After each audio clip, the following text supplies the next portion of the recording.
ꯑꯍꯥꯟꯕꯃꯛꯇꯗ YouTube live streaming ꯗ ꯂꯩꯕꯤꯔꯤꯕ ꯑꯃꯗꯤ ꯈꯨꯠꯁꯦꯝ ꯂꯥꯏꯐꯇ ꯃꯥꯂꯦꯝ ꯁꯤꯟꯕ ꯊꯨꯡꯅ ꯇꯥꯕꯤꯔꯤꯕ ꯑꯃꯗꯤ GTPN TV ꯆꯦꯅꯦꯜꯅ ꯃꯤꯠꯌꯦꯡ ꯇꯥꯕꯤꯔꯤꯕ ꯈꯨꯗꯤꯡꯃꯛ ꯑꯍꯥꯟꯕꯃꯛꯇꯗ ꯇꯔꯥꯝ ꯅꯣꯛꯆꯕꯒ ꯂꯣꯏꯅꯅ ꯑꯣꯂꯦꯟ ꯁꯥꯄꯝꯅ ꯏꯀꯣꯛꯅꯣꯅ ꯈꯨꯔꯨꯝꯖꯔꯤ ꯗꯥꯏꯃꯟ TVꯒꯤ ꯑꯅꯤꯁꯨꯕ ꯊꯧꯔꯝ ꯄꯔꯦꯡ ꯑꯣꯏꯅ ꯄꯨꯗꯨꯅ ꯂꯥꯛꯆꯔꯤ ꯇꯦꯂꯦꯟ ꯍꯟ ꯉꯁꯤꯒꯤ ꯇꯦꯂꯦꯟ ꯍꯟ ꯑꯁꯤꯗ ꯁꯤꯖꯤꯟꯅꯖꯔꯤꯕ ꯀꯣꯟꯇꯦꯛ ꯅꯝꯕꯔ 7005707808 ꯑꯃꯨꯛꯀ ꯍꯟꯅ 7005707808 ꯀꯣꯜ ꯇꯧꯕꯤꯔꯛꯇꯨꯅ ꯑꯗꯣꯝꯒꯤ ꯑꯍꯩꯕ ꯇꯦꯂꯦꯟ ꯎꯠꯄꯤꯌꯨ ꯑꯃꯗꯤ ꯂꯣꯏꯅꯅ ngasi thoram asida caller sing na isai sakti rattana basu haijeni loina ngasi first caller kanari yeminasi hello hello hello taram nokseri ming amadi lefa mai biu halbong po pudegi linthoi da olen khangmu khangi taram nokseri linthoi kari mathel sabi rage ngasi di kangsoi amaga singju amaga ngasi di kangsoi na hale aduna isal kari talent utpigani Dawlen isai oina tawrage ngasi di isai chakpagi khudong chaba pijade warau biroi oh adedi Sipusparani ya itineram lagi dalu oin tawrage khudol tambiu hanjan tawena warau bino kesukai de chal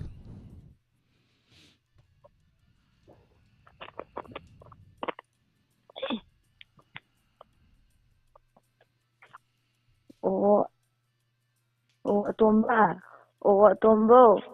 taribuni nangbo tare te kainu nungdang ahingida nungdang na kitang lingai da sunate ahingida bu la ijibu ai atomba nang ba to ai yawara wakhando yam henjanna khallu na te na yamaje mobile phone am lei dure mina paina yen thadana ayu paisa tungjala leiru ni ado kuidi noma da phone am da pai handa di pai ye dana leiru pi thiwa amta khangda ta sahi ni phu he da jibo ado phone pai ju ka em khang mana te si WhatsApp kain tawri ji kari no khang de sin number pang tok ta thole sin na kamai toini bo sibo nango na ta ni line ni so WhatsApp kari ba ta ai hoji bi do WhatsApp aba kaino ta WhatsApp ai bo phone da WhatsApp ha ba au bro khang de to ba du ne ji nango da han ni lai je WhatsApp ai do kaino amta ta lo si ta yai nangam na hai ba wa de bo ko WhatsApp ha ba na te WhatsApp hayo WhatsApp oh WhatsApp na tabo WhatsApp sorry WhatsApp haibani ko ai jidi ba on paining jiga ba like tamoy dadi yade ado atumba wa amta hangi ne phone je amata kana te da khara hangen la ini tayai chalo yare hayeng oina laungan ngasi di thingi chalo atoma ngai ko nungdang ahingida nanggi naurabi lairang kan isaiga tawdana masida nungainaga leidana se amtanga hangise sigi masagar raijina karibata hajida masagar ba tayai masagar haga ullaiki ko tungana leirangani ama leirangani kaino phajana hayo khangdi si masagar ji mi lui adu si thole si kaino ba si te masagar habna te ko messenger habni ko messenger hayo te ya o aha bedna WhatsApp sorry WhatsApp haiba hoji kisina messenger o khangni nani ado inauna ahing jida yam nungaina naurabi lerang kain param jibu kamain to ija no sibu inaw jibu yening hule ija laiba nati da tayai na hing isi daba gi mining khangda to ini yam tin nungai ga jani sin ne tayai kai khang na tayai chi ni fu yele de wan ka ta khang mana te phone pai na bu adu tayai da phone gi ji WhatsApp messenger masagar ka na to bi jibu kanan tambir pe pha kya dilobe nungsiwe na ngata ni de to atumba adu gi kaim dil hawdre hai to sal lagi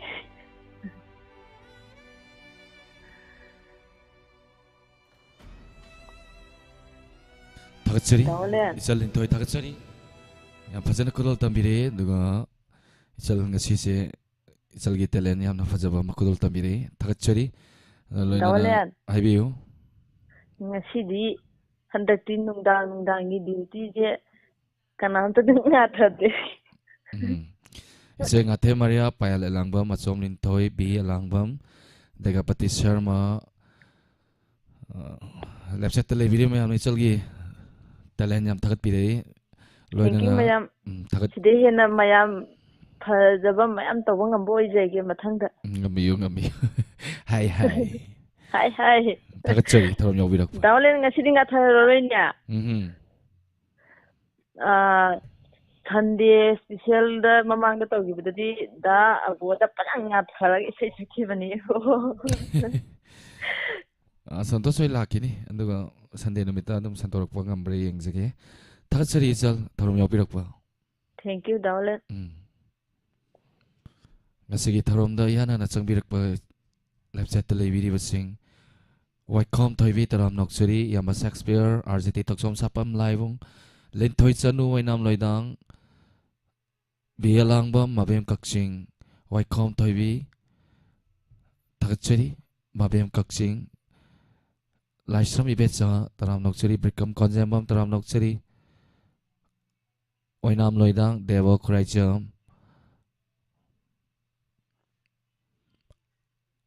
ꯑꯥꯔꯖꯤꯇꯤ ꯇꯣꯛꯆꯣꯝ ꯁꯥꯄꯝ ꯂꯥꯏꯕꯨꯡ ꯇꯔꯥꯝ ꯅꯣꯛꯆꯔꯤ ꯂꯨꯀ꯭ꯔꯥꯄꯝ ꯁꯤꯂꯩꯕꯤ ꯇꯔꯥꯝ ꯅꯣꯛꯆꯔꯤ ꯄꯤ ꯑꯩ ꯁꯨꯃꯤꯂꯥ ꯇꯔꯥꯝ ꯅꯣꯛꯆꯔꯤ and ꯕꯣꯏꯅꯥꯎ ꯇꯔꯥꯝ ꯅꯣꯛꯆꯔꯤ ꯗꯦꯕ ꯈꯨꯔꯥꯏꯖꯝ ꯇꯔꯥꯝ ꯅꯣꯛꯆꯔꯤ ꯕꯤꯅꯥꯔꯥꯅꯤ ꯍꯩꯀ꯭ꯔꯨꯖꯝ ꯇꯔꯥꯝ ꯅꯣꯛꯆꯔꯤ ꯆꯤꯊꯅꯥꯟꯗꯕ ꯌꯥꯎꯔꯁꯨ ꯃꯌꯥꯝꯅ ꯉꯥꯛꯄꯤꯒꯅꯤ ꯏꯆꯦ ꯉꯥꯊꯦ ꯃꯔꯤꯌꯥ ꯇꯔꯥꯝ ꯅꯣꯛꯆꯔꯤ ꯄꯥꯌꯜ ꯑꯦꯂꯥꯡꯕꯝ ꯗꯦꯕ ꯈꯨꯔꯥꯏꯖꯝ ꯂꯥꯏꯁ꯭ꯔꯝ ꯏꯕꯦꯝꯆꯥ ꯈꯣꯡꯗ꯭ꯔꯥꯝ ꯕꯤꯃꯣꯂꯥ ꯃꯃꯥ colour ꯈꯧꯔꯥꯡꯅ ꯉꯥꯏꯖꯔꯤ ꯃꯌꯥꯝ ꯏꯁꯩꯗꯗꯤ ꯁꯛꯄꯤꯔꯛꯑꯅꯨ ꯉꯁꯤꯗꯤ ꯏꯆꯟ ꯑꯦꯂꯥꯡꯕꯝ ꯇꯔꯥꯝ ꯅꯣꯛꯆꯔꯤ Soibam Roshni ꯗꯣꯔꯦꯟ Moirangthem B ꯑꯦꯂꯥꯡꯕꯝ ꯑꯥꯔꯖꯦꯇꯤ one ꯁꯦꯀꯦꯟ ꯁꯨꯝ ꯍꯟꯖꯤꯟꯗꯣꯔꯦ ꯃꯤꯡ ꯄꯥꯕ ꯂꯦꯞꯆꯔꯒꯦ ꯑꯗꯨꯅꯤ ꯁꯣꯃꯣꯂꯥ ꯁꯃꯔ ꯂꯥꯛꯄꯝ ꯇꯔꯥꯝ ꯅꯣꯛꯆꯔꯤ ꯁꯣꯏꯕꯝ ꯔꯣꯁꯅꯤ ꯆꯅꯨ ꯑꯃꯔꯖꯤꯠ ꯈꯨꯃꯟ ꯍꯜꯂꯣ ꯍꯥꯏ ꯗꯥꯎꯂꯦꯟ ꯍꯥꯏ ꯏꯆꯟ ꯀꯩ ꯃꯊꯦꯜ ꯆꯥꯕꯤꯔꯒꯦ ꯑꯩꯈꯣꯏ ꯉꯁꯤꯗꯤ ꯇꯤꯛ ꯊꯣꯡꯉꯦ ꯀꯩꯅꯣꯝꯅꯤꯅꯦ ꯑꯗꯨꯗꯤ ꯀꯩꯅꯣꯝꯅꯦ ꯏꯆꯜ ꯃꯤꯡ ꯑꯃꯗꯤ ꯂꯩꯐꯝ ꯍꯥꯏꯕꯤ ꯁꯤ ꯃꯌꯥꯝꯗ ꯃꯌꯥꯝꯅ ꯈꯪꯉꯝꯕꯁꯨ ꯌꯥꯏꯌꯦ ꯀꯣꯟꯅ ꯏꯟꯇ꯭ꯔꯣ ꯇꯧꯔꯒꯦ ꯏꯆꯜꯒꯤ ꯀꯔꯤ ꯇꯦꯂꯦꯟ ꯎꯠꯄꯤꯒꯅꯤ ꯉꯁꯤꯗꯤ ꯗꯥꯏꯂꯣꯛ ꯑꯃ ꯑꯣꯏꯅ ꯇꯧꯖꯔꯛꯑꯒꯦ ꯈꯨꯗꯣꯜ ꯇꯝꯕꯤꯌꯨ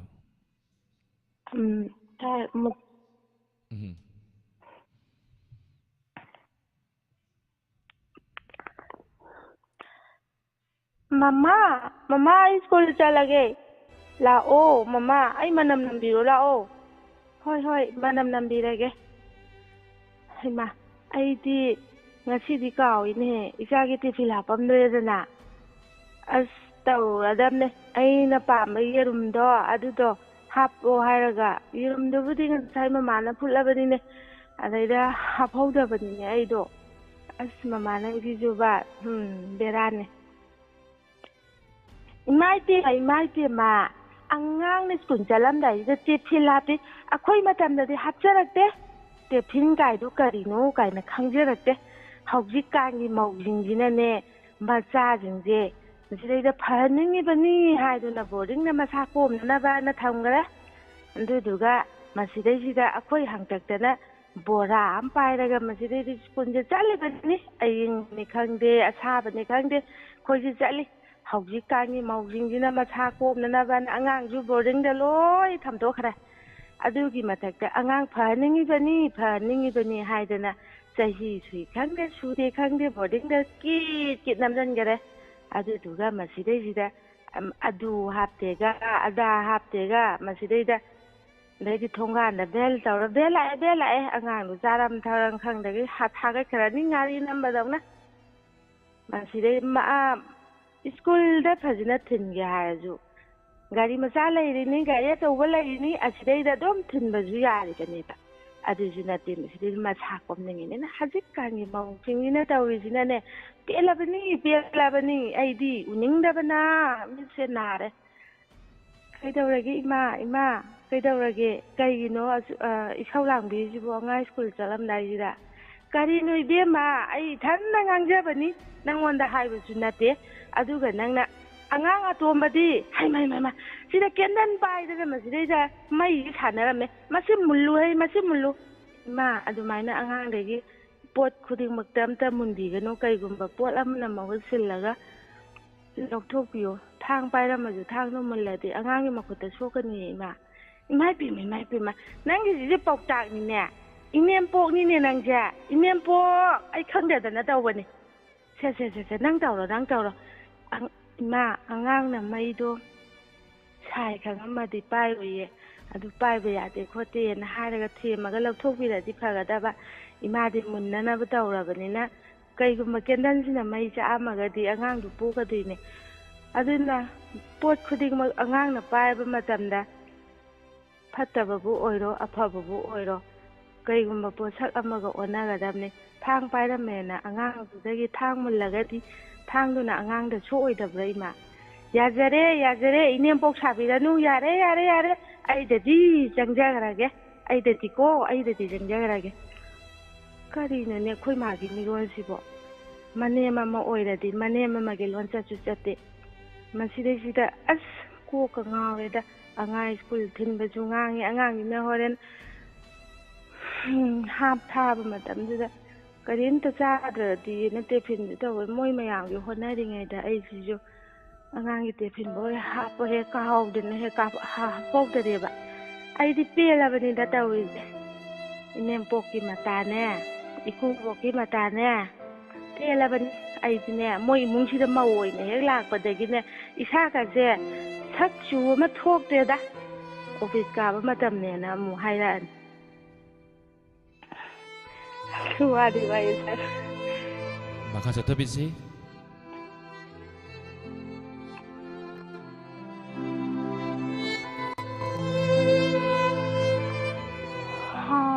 ꯀꯔꯤꯅꯣ ꯇꯧꯔꯤꯁꯤꯕꯣ ꯑꯩꯕꯨ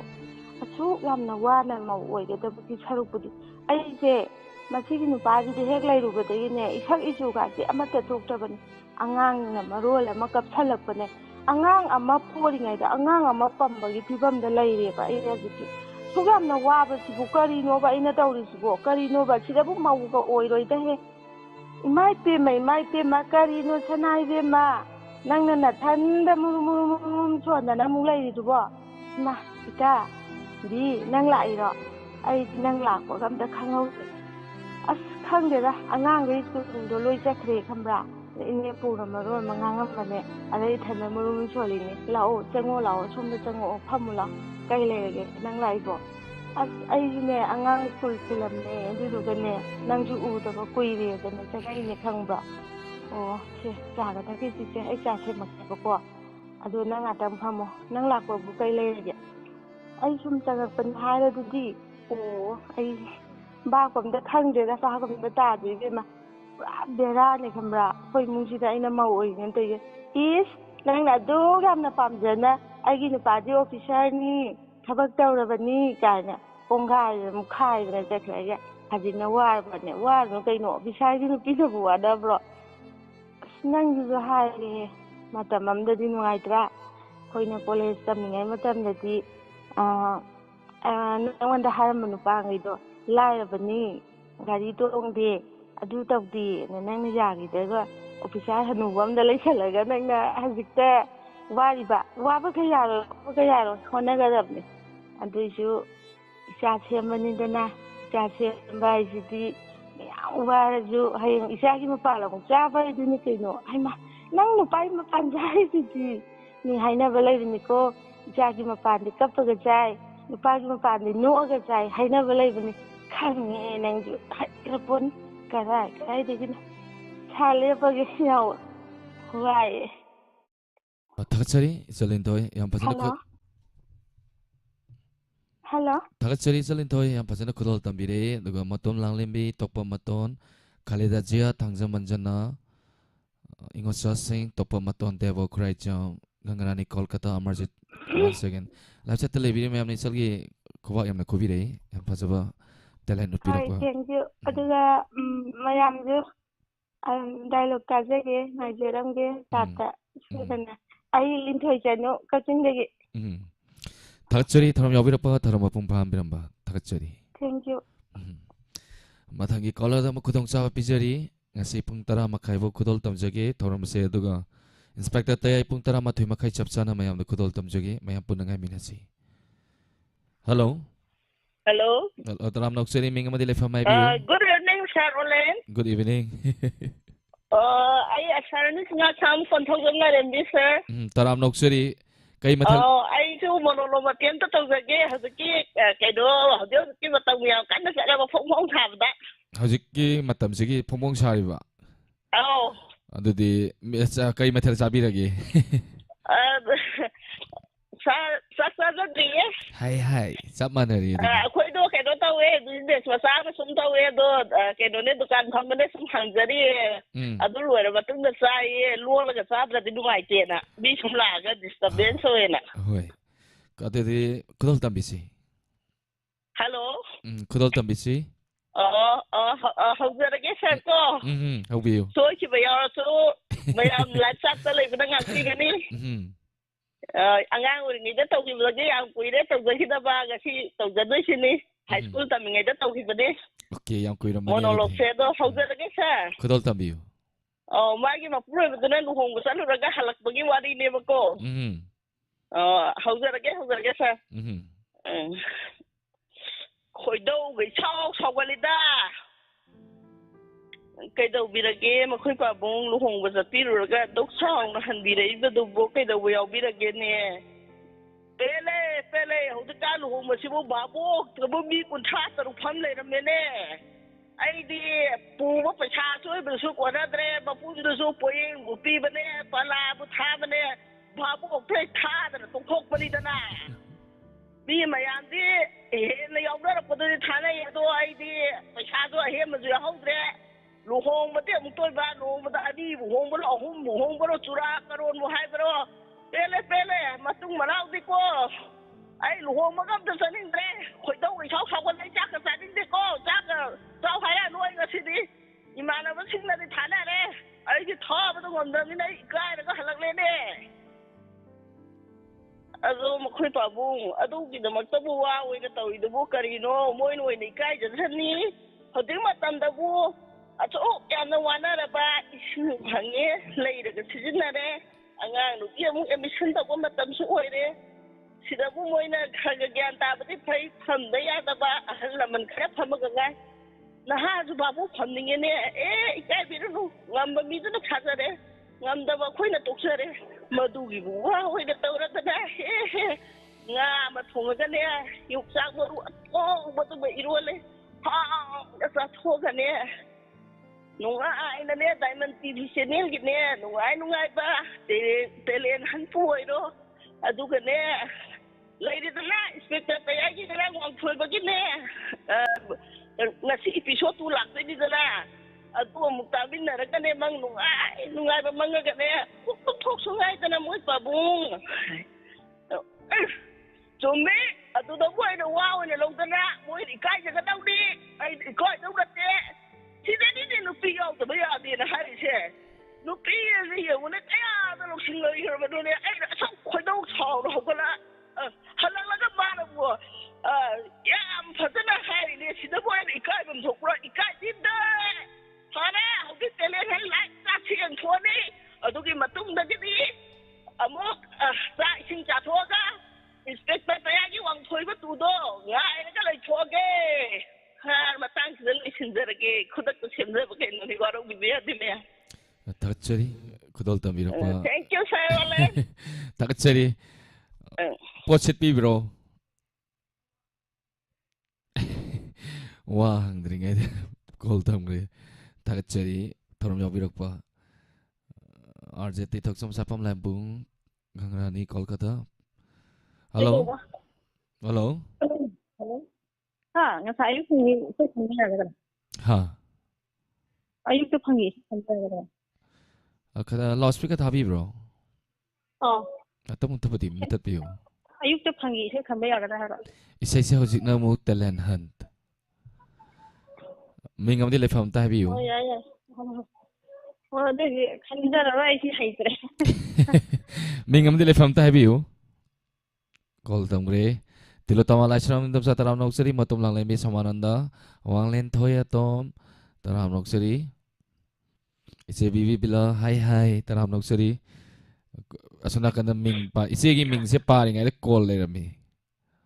ꯍꯜꯂꯣ ꯎꯝ ꯆꯥꯎꯂꯦ ꯇꯥꯖꯩ ꯏꯆꯦꯒꯤ ꯃꯤꯡꯁꯦ ꯂꯥꯏꯐ ꯆꯥꯠꯇ ꯄꯥꯕꯗ ꯉꯥꯏꯔꯤ ꯁꯣꯝ ꯅꯥꯀꯟꯗ ꯌꯦꯡꯗꯔꯀꯥꯟꯗ ꯀꯣꯜ ꯇꯧꯔꯤꯁꯤ ꯏꯆꯦ ꯑꯣꯏ ꯂꯩꯔꯝꯃꯤ ꯑꯁ ꯇꯦꯂꯦꯍꯟꯅꯦ ꯍꯥꯏꯕꯗꯨ ꯇꯧꯔꯛꯏꯅꯤꯗ ꯊꯥꯒꯠ ꯑꯊꯥꯕꯒ ꯑꯝꯇ ꯂꯩꯄꯣꯠꯇꯦ ꯑꯈꯪ ꯃꯇꯦꯡ ꯇꯧꯔꯛꯇꯣꯏꯅꯤ ꯊꯥꯒꯠꯆꯔꯤ ꯏꯆꯦ ꯊꯧꯔꯝ ꯌꯥꯎꯕꯤꯔꯛꯄ ꯀꯩ ꯃꯊꯦꯜ ꯆꯥꯕꯤꯔꯒꯦ ꯆꯥꯎꯂꯦ ꯉꯁꯤꯗꯤꯅꯦ ꯎꯝ ꯉꯥ ꯊꯣꯡꯉꯤ ꯍꯥꯏ ꯍꯥꯏ ꯃꯔꯣꯏ ꯀꯥꯊꯣꯛꯈꯤꯗꯅ ꯉꯥꯒ ꯂꯣꯏ ꯈꯥꯔꯦꯅꯤ ꯍꯥꯎꯔꯝꯅꯤ ꯍꯥꯎꯏ ꯎꯝ ꯂꯣꯏꯔꯦ ꯍꯥꯎꯃꯟꯒꯤ ꯆꯥꯎꯂꯦ ꯃꯇꯦꯡ ꯇꯧꯔꯛꯑꯒꯦꯀꯣ ꯈꯨꯗꯣꯜ ꯇꯝꯕꯤꯌꯨ ꯏꯆꯦ ꯏꯁꯩ ꯑꯣꯏꯔꯗꯤ ꯏꯁꯩ ꯁꯛꯊꯔꯒꯦꯅ ꯑꯩꯅ ꯉꯁꯥꯏ ꯅꯨꯡꯊꯤꯟ ꯏꯔ ꯊꯝꯕ ꯇꯦꯂꯦꯍꯟꯅꯦ ꯍꯥꯏꯖꯤꯜꯂꯛꯄ ꯋꯥꯅꯤ ꯇꯦꯂꯦꯍꯟꯗꯣ ꯑꯩꯗꯤ ꯍꯧꯖꯤꯛ ꯉꯥꯏꯍꯥꯛꯇꯪ ꯁꯔ ꯂꯥꯎꯅ ꯌꯨꯇꯨꯕꯇ ꯌꯦꯡꯕꯅꯦ ꯍꯧꯔꯛꯑꯒꯦ ꯈꯨꯗꯣꯜ ꯇꯝꯕꯤꯁꯤ ꯅꯨꯄꯥ ꯊꯣꯛꯄ ꯍꯥꯏꯁꯦ ꯅꯨꯄꯤꯅ ꯍꯥꯏꯕ ꯏꯟꯕꯗꯨꯅꯤꯅꯦ ꯃꯌꯥꯝ ꯆꯨꯝꯕ꯭ꯔꯣ ꯁꯤꯕꯣ ꯅꯨꯄꯥ ꯊꯣꯛꯄ ꯌꯥꯝ ꯂꯩꯀꯣ ꯅꯨꯄꯥ ꯊꯣꯛꯄ ꯌꯥꯝ ꯂꯩꯀꯣ ꯗꯥ ꯂꯨꯌꯨꯝꯕ ꯅꯨꯡꯉꯥꯏꯇꯦꯕ ꯀꯔꯤꯝ ꯈꯜꯂꯨꯔꯅꯣꯕ ꯂꯥꯏꯕꯛꯇ ꯇꯧꯔꯝꯕꯅꯤ ꯈꯜꯂꯣꯕ ꯁꯦ ꯈꯨꯗꯩꯁꯦ ꯍꯣꯡꯇꯣꯛꯑꯕ ꯊꯝꯕ ꯑꯁ ꯅꯨꯄꯥꯅ ꯅꯨꯄꯤ ꯆꯦꯜꯂꯦꯗꯤ ꯇꯥꯈ꯭ꯔꯦ ꯑꯗꯨ ꯑꯩꯒꯤꯁꯤ ꯏꯑꯣꯟ ꯑꯣꯟꯅꯕꯗꯧ ꯇꯧꯏꯗ ꯍꯌꯦꯡ ꯅꯣꯡꯉꯥꯜꯂꯒ ꯑꯃꯨꯛ ꯅꯁꯥꯅ ꯌꯥꯗꯦꯅ ꯑꯃꯨꯛ ꯍꯥꯏꯗꯣꯏꯖꯥꯠꯂꯥ ꯅꯠꯇ꯭ꯔꯒ ꯁꯤꯟꯗꯣꯛꯄꯤꯔꯣꯔꯣ ꯍꯧꯖꯤꯛ ꯑꯁ ꯑꯁꯨꯛ ꯊꯦꯡꯉ ꯀꯥꯟꯁꯤꯗ ꯌꯨꯝꯗ ꯑꯃꯨꯛ ꯌꯥꯝꯅ ꯑꯃꯨꯛ ꯀꯔꯤ ꯍꯥꯏꯅꯗꯣꯏꯅꯣ ꯃꯄꯣꯛ ꯈꯨꯗꯤꯡꯗ ꯅꯨꯄꯤꯅ ꯉꯝꯕ ꯑꯣꯏꯖꯒꯦ ꯃꯄꯣꯛ ꯈꯨꯗꯤꯡꯗ ꯑꯗꯥ ꯃꯣꯔꯥ ꯆꯨꯖꯒꯦ ꯀꯅꯥꯁꯨ ꯂꯩꯔꯝꯗꯕ ꯑꯩꯅ ꯂꯝꯕꯤ ꯊꯣꯡꯅꯥꯒꯤ ꯂꯩꯔꯝꯃꯤ ꯑꯩꯒꯤꯁꯨ ꯃꯇꯝ ꯑꯃꯗ ꯇꯧꯕꯗꯣ ꯏꯁꯩꯗꯣ ꯁꯛꯄ ꯄꯛꯀꯗ꯭ꯔꯕ ꯍꯦꯛ ꯁꯣꯡꯁꯤꯐꯥꯎꯅꯦ ꯏꯪꯇꯝ ꯁꯛꯄ ꯐꯪꯗꯦꯕ ꯁꯩꯇꯥ ꯑꯣꯏꯕ ꯊꯣꯛꯑꯅꯤ ꯂꯥꯛꯑꯗꯤ ꯀꯥꯈꯠꯂꯣꯗꯅ ꯅꯨꯄꯤꯗꯤ ꯀꯣꯏ ꯐꯪꯗꯕ ꯅꯨꯄꯤ ꯁꯤꯟꯕꯤꯒꯦꯅꯅꯦ ꯂꯥꯛꯄ ꯋꯥꯅꯤꯅꯦ ꯍꯧꯖꯤꯛꯇꯅꯤ ꯅꯪꯅꯅꯦ ꯊꯣꯛꯂꯒ ꯈꯨꯝꯃꯛꯏꯁꯦ ꯅꯨꯄꯥ ꯊꯣꯛꯇꯕ ꯃꯪꯒꯣꯟꯗ ꯆꯥꯎꯕ ꯃꯪꯒꯣꯟ ꯆꯥꯎ ꯁꯅꯥꯃꯇꯨꯝ ꯁꯅꯥꯗꯤ ꯅꯠꯇꯕ ꯎꯔꯤ ꯃꯇꯨꯝ ꯅꯄꯨꯟꯁꯤ ꯆꯨꯞꯄꯅꯦ ꯗꯨꯛ ꯁꯥꯔꯒ ꯂꯩꯔꯣ ꯅꯪꯗꯤ ꯗꯨꯛ ꯁꯥꯔꯒ ꯂꯩꯌꯨꯀꯣ ꯆꯠꯂꯒꯦ ꯒꯨꯗ ꯅꯥꯏꯠ ꯒꯨꯗꯤꯂꯥ ꯑꯩ ꯆꯠꯂꯦ ꯒꯨꯗ ꯅꯥꯏꯠ ꯒꯨꯗꯤꯂꯥ ꯉꯥꯏꯈꯣꯅꯦ ꯆꯠꯈꯤꯅꯦ ꯕꯣꯏ ꯉꯥꯏꯈꯣꯅꯦ ꯁꯔꯨꯛ ꯃꯥꯝꯆꯥ ꯌꯥꯗ ꯆꯠꯂꯣ ꯀꯩꯅꯣ ꯆꯠꯅꯤꯡ ꯀꯩꯅꯣ ꯅꯁꯥꯒꯤ ꯃꯧ ꯂꯩꯇ꯭ꯔꯤꯉꯩ ꯃꯤꯒꯤ ꯁꯤꯟꯕꯤꯒꯤ ꯀꯥꯏꯅ ꯇꯥꯅꯤꯡꯗꯦ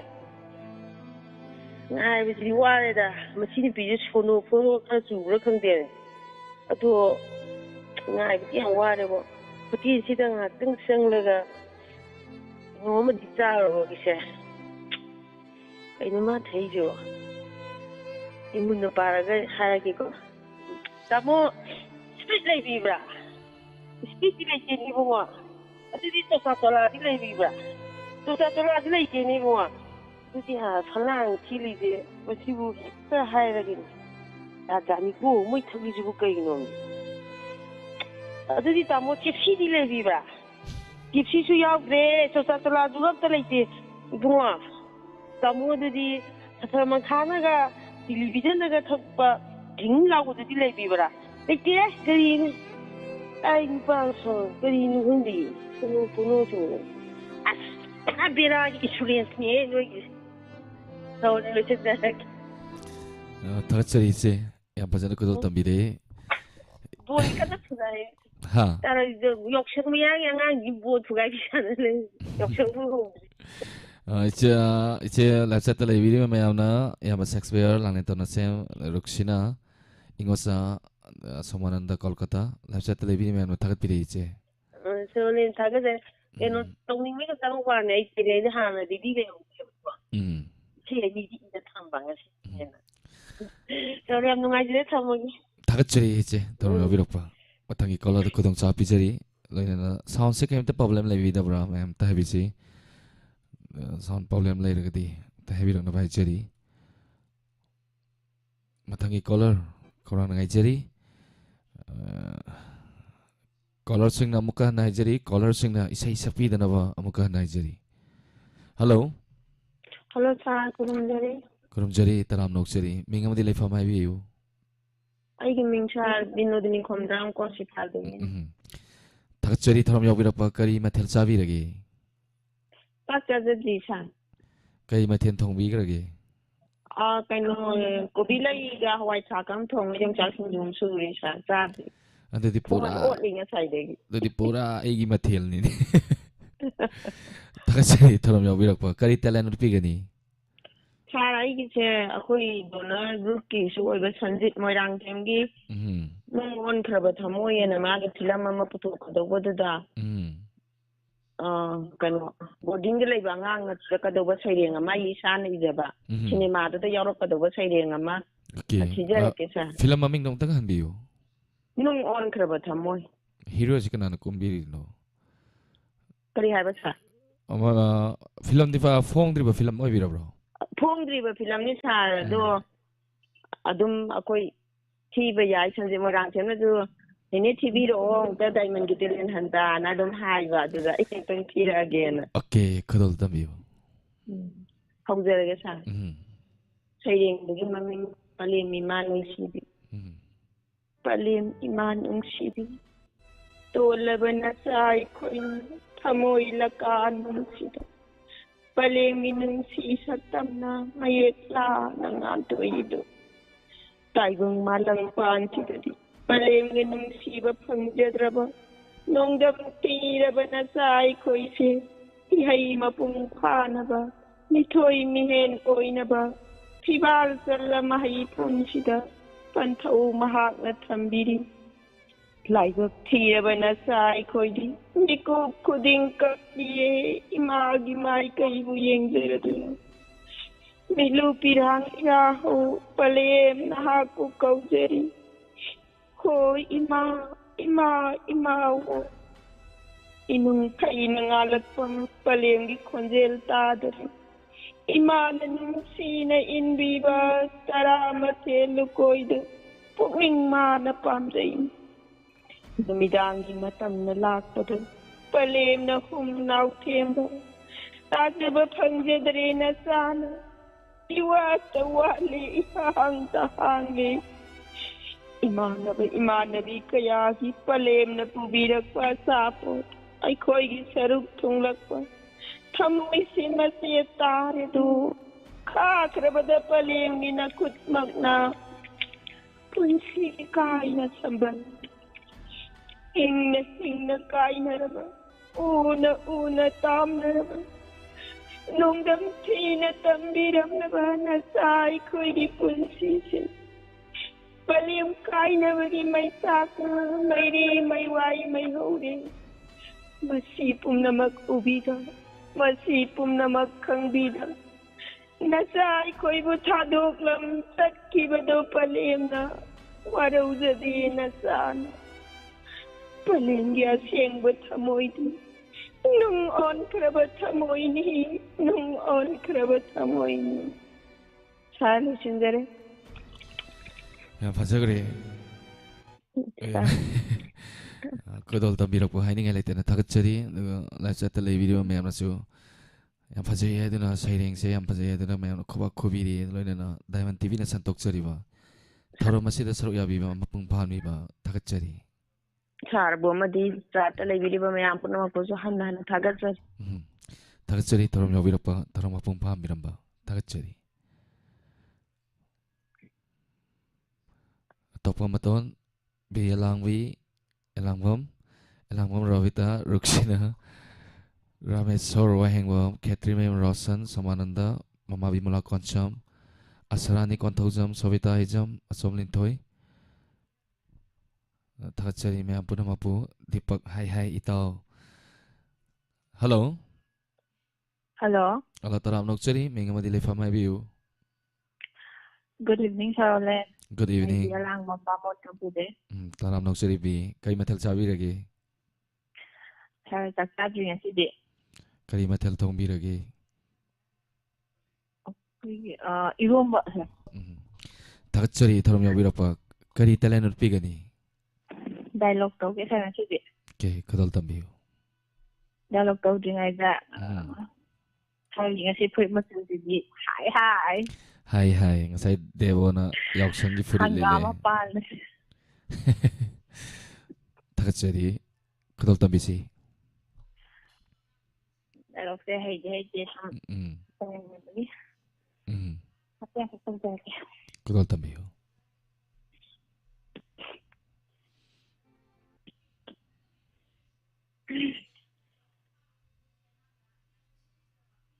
ꯌꯥꯝ ꯆꯣꯡꯉꯦ ꯏꯁꯩ ꯇꯧꯕꯒꯤ ꯗꯥꯏꯂꯣꯛꯁꯦ ꯑꯝꯇ ꯇꯧꯗ꯭ꯔꯤꯕꯅꯤꯅ ꯍꯥ ꯍꯧꯖꯔꯛꯑꯒꯦ ꯈꯨꯗꯣꯜ ꯇꯝꯕꯤꯁꯤ ꯑꯃꯨꯛꯇꯪ ꯍꯥꯏꯕꯤꯈꯣ ꯌꯥꯏꯐ ꯃꯪꯒꯣꯜ ꯄꯤꯕ ꯂꯥꯛꯄ ꯃꯤꯑꯣꯏꯗ ꯗꯈꯤꯅꯥ ꯄꯤꯗ꯭ꯔꯕꯗꯤ ꯇꯧꯍꯩꯗꯦ ꯍꯥꯏꯅꯩ ꯑꯁꯤꯟꯕꯤꯌꯨ ꯃꯇꯝ ꯉꯥꯏꯍꯥꯛꯇꯪ ꯇꯧꯖꯈꯤꯒꯦ ꯉꯁꯤ ꯑꯩꯅ ꯐꯤꯕꯝ ꯑꯁꯤ ꯌꯧꯕ ꯉꯝꯗꯕꯁꯦ ꯃꯤꯑꯣꯏ ꯑꯃꯒꯤ ꯂꯃꯟ ꯌꯥꯝ ꯇꯣꯟꯁꯤꯜꯂꯦ ꯌꯨꯝꯅꯥꯛ ꯁꯥꯒꯩ ꯄꯨꯜꯂꯒꯗꯤ ꯑꯩꯅ ꯃꯤꯑꯣꯏ ꯑꯗꯨꯅ ꯄꯤꯔꯛꯄ ꯄꯣꯠꯇꯒꯁꯨ ꯄꯨꯗꯨꯅ ꯆꯠꯂꯕꯗꯤ ꯑꯩꯒꯤ ꯊꯃꯣꯏꯗ ꯃꯥꯒꯤ ꯅꯨꯡꯁꯤꯕꯁꯦ ꯄꯨꯗꯨꯅ ꯆꯠꯂꯅꯤ ꯃꯥꯕꯨ ꯄꯨꯟꯁꯤ ꯆꯨꯞꯄ ꯑꯗꯨꯝ ꯅꯤꯡꯁꯤꯡꯗꯨꯅ ꯂꯩꯔꯅꯤ ꯑꯩꯒꯤ ꯂꯝꯖꯗꯕꯤ ꯀꯧꯅ ꯃꯥꯕꯨ ꯊꯤꯅ ꯆꯩꯕꯤꯈꯤ ꯇꯥꯊꯤ ꯇꯑꯣꯏꯅ ꯇꯧꯕꯤꯈꯤ ꯇꯧꯖꯔꯨꯕ ꯏꯄꯥꯎꯒꯤ ꯐꯣꯜ ꯑꯣꯏꯅ ꯃꯤꯁꯛ ꯑꯗꯨꯕꯨ ꯅꯨꯡꯁꯤꯔꯛꯂꯕ ꯃꯇꯝꯗꯗꯤ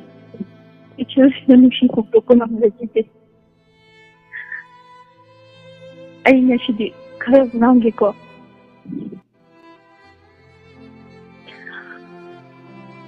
ꯈꯔ ꯂꯣꯏꯁꯜꯂꯒꯦ ꯊꯥꯒꯠꯆꯔꯤ ꯗꯥꯏꯂꯣꯛ ꯃꯈꯥ ꯀꯥꯎꯒ꯭ꯔꯦ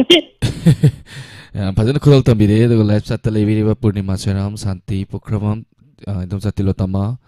ꯋꯥꯡꯂꯦꯟꯇꯣꯟ ꯑꯇꯣꯟ ꯃꯦꯝꯆꯥ ꯁꯒꯣꯜꯁꯦꯝ ꯑꯦꯁ ꯑꯩ ꯁꯨꯔꯖꯔꯃꯅꯤ ꯈꯂꯤꯗꯥ ꯖꯤꯌꯥ ꯃꯥꯕꯦꯝ ꯀꯛꯆꯤꯡ ꯁꯣꯔꯣꯖꯅꯥ ꯃꯣꯏꯔꯥꯡꯊꯦꯝ ꯈꯨꯕꯥꯛ ꯈꯨꯕꯤꯔꯤ ꯌꯥꯝ ꯐꯖꯩ ꯍꯥꯏꯕꯤꯔꯛꯏ ꯊꯦꯡꯛ ꯌꯨ ꯃꯦꯝ ꯊꯥꯒꯠꯆꯔꯤ ꯗꯥꯏꯃꯟ ꯇꯤꯚꯤꯅ ꯁꯟꯗꯣꯛꯆꯔꯤꯕ ꯇꯦꯂꯦꯟ ꯍꯟ ꯊꯧꯔꯝ ꯑꯁꯤꯗ ꯁꯔꯨꯛ ꯌꯥꯕꯤꯔꯛꯄ ꯃꯄꯨꯡ ꯐꯥꯍꯟꯕꯤꯔꯝꯕ ꯊꯥꯒꯠꯆꯔꯤ ꯃꯊꯪꯒꯤ ꯀꯣꯂꯔꯗ ꯈꯨꯗꯣꯡꯆꯥꯕ ꯄꯤꯖꯔꯤ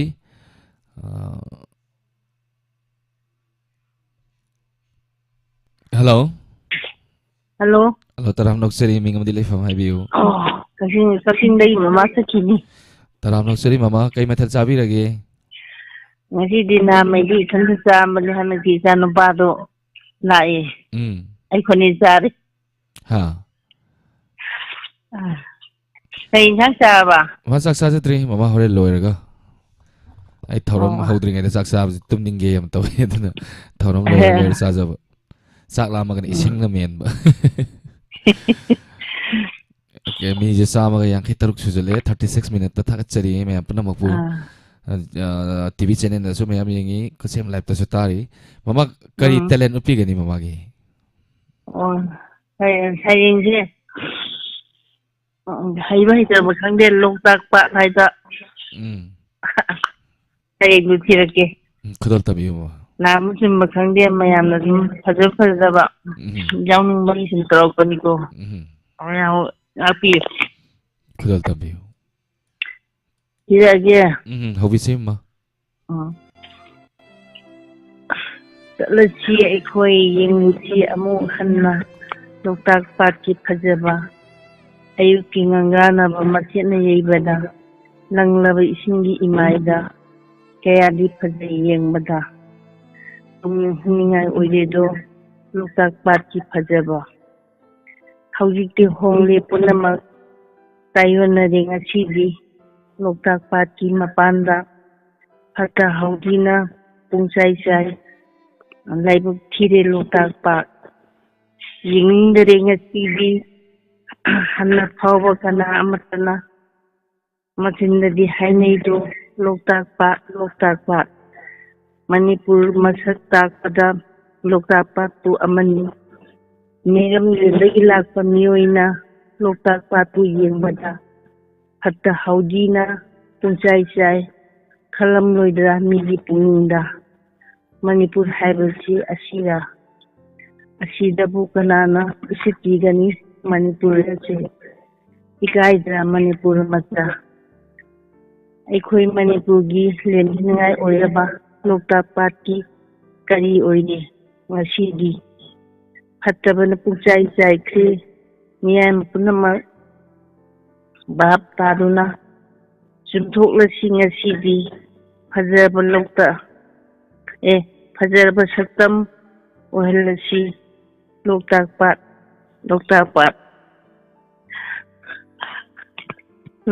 ꯂꯣꯏꯔꯦ ꯃꯃꯥ ꯍꯥꯟꯅ ꯏꯔ ꯊꯝꯕꯤꯕ꯭ꯔꯣ ꯀꯃꯥꯏꯅ ꯇꯧꯒꯦ ꯆꯤꯟꯐꯥ ꯐꯥꯕꯤꯔꯤꯔꯣ ꯃꯃꯥ ꯀꯩꯗꯧꯕ ꯆꯤꯟꯐꯥ ꯐꯥꯕꯤꯔꯤꯔꯣ ꯍꯥꯟꯅ ꯏꯔꯒ ꯊꯝꯕꯤꯕ꯭ꯔꯣ ꯆꯤꯟꯐꯥ ꯐꯥꯔꯤꯕ ꯂꯠꯀꯦ ꯇꯧꯔꯤꯕ ꯂꯠꯇ꯭ꯔꯉꯥꯏ ꯂꯥꯏꯐꯆꯠꯇ ꯂꯩꯕꯤꯔꯤꯕ ꯃꯌꯥꯝꯅ ꯏꯃꯥ ꯇꯣꯞꯄꯝ ꯑꯇꯣꯟ ꯀꯥꯂꯦꯖꯥꯖꯤꯌꯥ ꯕꯤꯂꯣꯗꯤꯅꯤ ꯀꯣꯟꯗ꯭ꯔꯥ ꯃꯃꯥ ꯕꯤꯃꯣꯂꯥ ꯀꯣꯟꯁꯝ ꯇꯣꯞꯄꯝ ꯑꯇꯣꯟ ꯃꯕꯦꯝ ꯀꯛꯆꯤꯡ ꯑꯦꯟ ꯕꯣꯏꯅꯥꯎ ꯕꯤ ꯑꯦ ꯂꯥꯡꯕꯝ ꯄꯨꯔꯅꯤꯃꯥ ꯁꯔꯝ ꯃꯌꯥꯝꯅ ꯊꯥꯒꯠꯄꯤꯔꯛꯏ ꯃꯌꯥꯝꯁꯨ ꯊꯥꯒꯠꯆꯔꯤ ꯊꯥꯒꯠꯆꯔꯤ ꯍꯩꯕ ꯍꯩꯇꯕ ꯈꯪꯗꯦ ꯃꯔꯛ ꯃꯔꯛꯇ ꯁꯨꯝ ꯌꯥꯎꯔꯛꯀꯦꯅ ꯇꯧꯔꯛꯄꯅꯤ ꯊꯥꯒꯠꯆꯔꯤ ꯃꯃꯥ ꯊꯧꯔꯝ ꯌꯥꯎꯕꯤꯔꯛꯄ ꯐꯔꯦ ꯊꯝꯃꯒꯦꯀꯣ ꯍꯣꯏ ꯍꯣꯏ ꯏꯃꯥ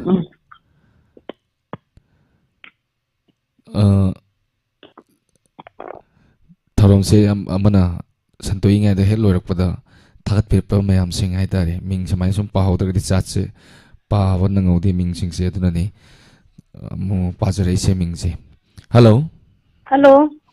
ꯁꯥꯔ ꯑꯍꯥꯟꯕ ꯃꯛꯇꯗ ꯏꯀꯥꯏ ꯈꯨꯝꯅꯖꯔꯤ ꯇꯔꯥꯝ ꯅꯣꯛꯆꯔꯤ ꯔꯪꯒꯥꯔꯥꯅꯤ ꯀꯣꯜꯀꯇꯥ ꯊꯥꯒꯠꯆꯔꯤ ꯊꯧꯔꯝ ꯌꯥꯎꯕꯤꯔꯛꯄ ꯀꯩ ꯃꯊꯦꯜ ꯆꯥꯕꯤꯔꯒꯦ ꯁꯥꯔ ꯉꯁꯤꯁꯦ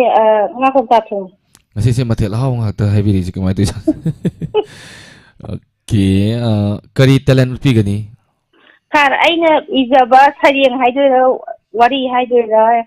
ꯑꯃ ꯑꯗꯨꯝ ꯄꯥꯊꯣꯛꯆꯔꯒꯦ ꯁꯥꯔ ꯏꯀꯣꯁꯦ ꯈꯛꯇꯪ ꯁꯦꯝꯕꯤꯌꯨ ꯑꯩ ꯁꯦꯝꯖꯔꯛꯑꯒꯦ ꯈꯨꯗꯣꯜ ꯇꯝꯕꯤꯁꯤ ꯍꯣꯏ ꯏꯃꯥꯅ ꯑꯩꯕꯨ ꯄꯣꯛꯄꯤꯔꯦ ꯑꯉꯥꯡ ꯃꯆꯥ ꯃꯆꯥ ꯑꯣꯏꯅ ꯑꯩꯅ ꯏꯃꯥꯅ ꯑꯩꯕꯨ ꯆꯥꯎꯍꯟꯕꯤꯔꯦ ꯈꯣꯝꯂꯥꯡ ꯃꯆꯥ ꯃꯆꯥ ꯑꯊꯛ ꯄꯤꯖꯗꯨꯅ ꯑꯗꯨꯗꯒꯤ ꯃꯆꯥꯗꯒꯤ ꯈꯔ ꯆꯥꯎꯔꯛꯂꯤ ꯑꯉꯥꯡ ꯑꯣꯏꯔꯤꯉꯩꯗꯒꯤ ꯂꯝ ꯃꯆꯥ ꯍꯦꯟꯗꯨꯅ ꯍꯧꯖꯤꯛꯇꯤ ꯃꯆꯥꯗꯒꯤ ꯃꯄꯨꯡ ꯃꯔꯩ ꯐꯥꯕ ꯑꯣꯏꯔꯛꯂꯦ ꯂꯝ ꯍꯦꯟꯕ ꯃꯆꯥꯗꯒꯤ ꯂꯝ ꯑꯆꯧꯕ ꯑꯣꯏꯅ ꯍꯦꯜꯂꯛꯂꯦ ꯑꯗꯨꯗꯒꯤ ꯅꯤꯁꯥ ꯃꯆꯥ ꯆꯥꯕ ꯍꯧꯔꯛꯂꯦ ꯏꯃꯥꯗꯒꯤ ꯄꯩꯁꯥ ꯃꯆꯥ ꯍꯨꯔꯥꯟꯕ ꯍꯧꯔꯛꯂꯦ ꯏꯃꯥꯅ ꯄꯩꯁꯥ ꯃꯆꯥ ꯄꯤꯖꯔꯦ ꯌꯨꯝꯗꯒꯤ ꯄꯩꯁా ꯃꯆꯥ ꯍꯨꯔꯥꯟꯕ ꯍꯧꯔꯛꯂꯦ ꯏꯃꯥ ꯏꯄꯥꯅ ꯑꯩꯕꯨ ꯌꯦꯡꯁꯤꯟꯕ ꯍꯧꯔꯛꯂꯦ ꯄꯩꯁꯥ ꯂꯩꯇꯕꯗꯒꯤ ꯂꯩꯀꯥꯏꯗꯒꯤ ꯄꯣꯠ ꯃꯆꯥ ꯍꯨꯔꯥꯟꯕ ꯍꯧꯔꯛꯂꯦ ꯂꯩꯀꯥꯏꯒꯤ ꯃꯤꯅ ꯑꯩꯕꯨ ꯐꯨꯕ ꯃꯆꯥ ꯍꯧꯔꯛꯂꯦ ꯏꯃꯥ ꯏꯄꯥꯅ ꯑꯩꯕꯨ ꯁꯦꯟꯇꯔ ꯃꯆꯥꯗ ꯊꯝꯕꯤꯔꯦ ꯃꯁꯤꯗ ꯃꯆꯥ ꯄꯣꯛꯄꯒꯤ ꯅꯨꯡꯉꯥꯏꯕ ꯃꯁꯤꯗ ꯃꯆꯥ ꯆꯥꯎꯕ ꯉꯥꯏꯕ ꯃꯁꯤꯗ ꯃꯃꯥꯅ ꯊꯥꯕꯨꯝ 10 ꯄꯨꯔꯒ ꯃꯁꯤꯗ ꯃꯆꯥꯒꯤ ꯄꯣꯛꯄꯒꯤ ꯃꯍꯩ ꯂꯣꯏꯖꯔꯦ ꯁꯤꯗ ꯊꯥꯒꯠꯆꯔꯤ ꯉꯁꯤꯒꯤ ꯀꯂꯔ ꯈꯨꯗꯤꯡꯃꯛ ꯌꯥꯝ ꯐꯖꯅ ꯈꯨꯗꯣꯜ ꯇꯝꯕꯤꯔꯦ ꯍꯧꯖꯤꯛꯁꯨ ꯁꯩꯔꯦꯡ ꯌꯥꯝ ꯐꯖꯅ ꯈꯨꯗꯣꯜ ꯇꯝꯕꯤꯔꯦ ꯑꯗꯨꯒ ꯀꯩ ꯍꯥꯏꯅꯤ ꯑꯦꯗꯤꯛꯁꯟ ꯑꯃꯒꯤ ꯋꯥꯔꯤ ꯃꯥꯜꯂꯤ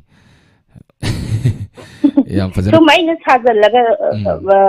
ꯏꯖꯕ ꯋꯥꯕ ꯖꯥꯠꯅꯤꯗ ꯃꯃꯥ ꯃꯄꯥꯁꯤꯡꯁꯤꯅ ꯍꯣꯏ ꯁꯥꯔ ꯑꯗꯨꯛꯀꯤ ꯃꯇꯤꯛ ꯋꯥꯒꯗꯕꯖꯥꯠꯅꯤ ꯍꯧꯖꯤꯛ ꯇꯧꯔꯤꯕ ꯍꯣꯏ ꯅꯤꯁꯥ ꯆꯥꯔꯤꯕ ꯃꯌꯥꯝꯁꯦ ꯃꯄꯥꯁꯤꯡꯁꯦ ꯀꯃꯥꯏꯅ ꯇꯧꯔꯝꯅꯤ ꯍꯣꯏ ꯌꯥꯝ ꯋꯥꯔꯝꯒꯅꯤ ꯊꯥꯒꯠꯆꯔꯤ ꯁꯩꯔꯦꯡ ꯑꯣꯏꯇꯥꯔꯒꯁꯨ ꯃꯌꯥꯝꯗ ꯀꯥꯟꯅꯕ ꯌꯥꯝ ꯄꯤꯕꯤ ꯍꯥꯏꯅꯤꯡꯉꯥꯏ ꯂꯩꯇꯅ ꯊꯥꯒꯠꯆꯔꯤ ꯑꯗꯨꯒ ꯂꯦꯞꯁꯥꯏꯠꯇ ꯂꯩꯕꯤꯔꯤꯕ ꯃꯌꯥꯝꯅ ꯊꯥꯒꯠꯄꯤꯔꯦ ꯈꯨꯕꯤꯔꯤ ꯑꯕꯦ ꯈꯥꯡꯉꯦꯝꯕꯝ ꯊꯥꯡꯖꯝ ꯑꯟꯖꯅꯥ ꯁꯥꯟꯇꯤꯕꯂꯥ ꯂꯥꯏꯁ꯭ꯔꯝ ꯃꯇꯣꯝ ꯂꯥꯡꯂꯦꯝꯕꯤ ꯑꯣꯏꯅꯥꯝ ꯏꯅꯥꯎꯆꯥ ꯑꯦꯟ ꯕꯣꯏꯅꯥꯎ ꯇꯣꯛꯄ ꯃꯇꯣꯟ ꯇꯥꯎꯔꯦꯝ ꯄ꯭ꯔꯃꯣ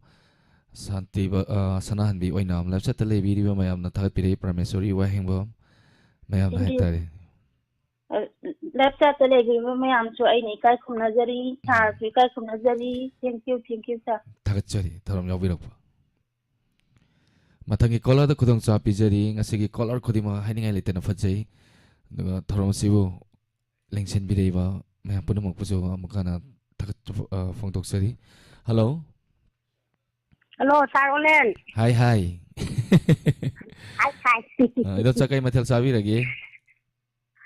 ลุงจ้าลุงยมจ้าเลย ง ามเลย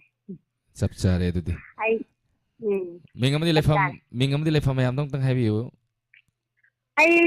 ลงไรน้ำในใจได้ยินว่าตมาไรช้ำไอ้ที่ยำให้บางทีนั่นเจ้าก็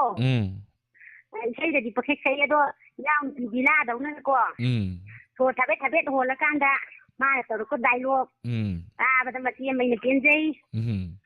อะไรดีวะนี่ลาก็ต้องไปเทียบมีตาวะนี่ฉันมีตาวะนี่วะลีกว่าเจ็ดยาวะนี่เรียนนั้นดิไหนจะดิไอ้ดูมาตั้งอันตั้งตกเจอแก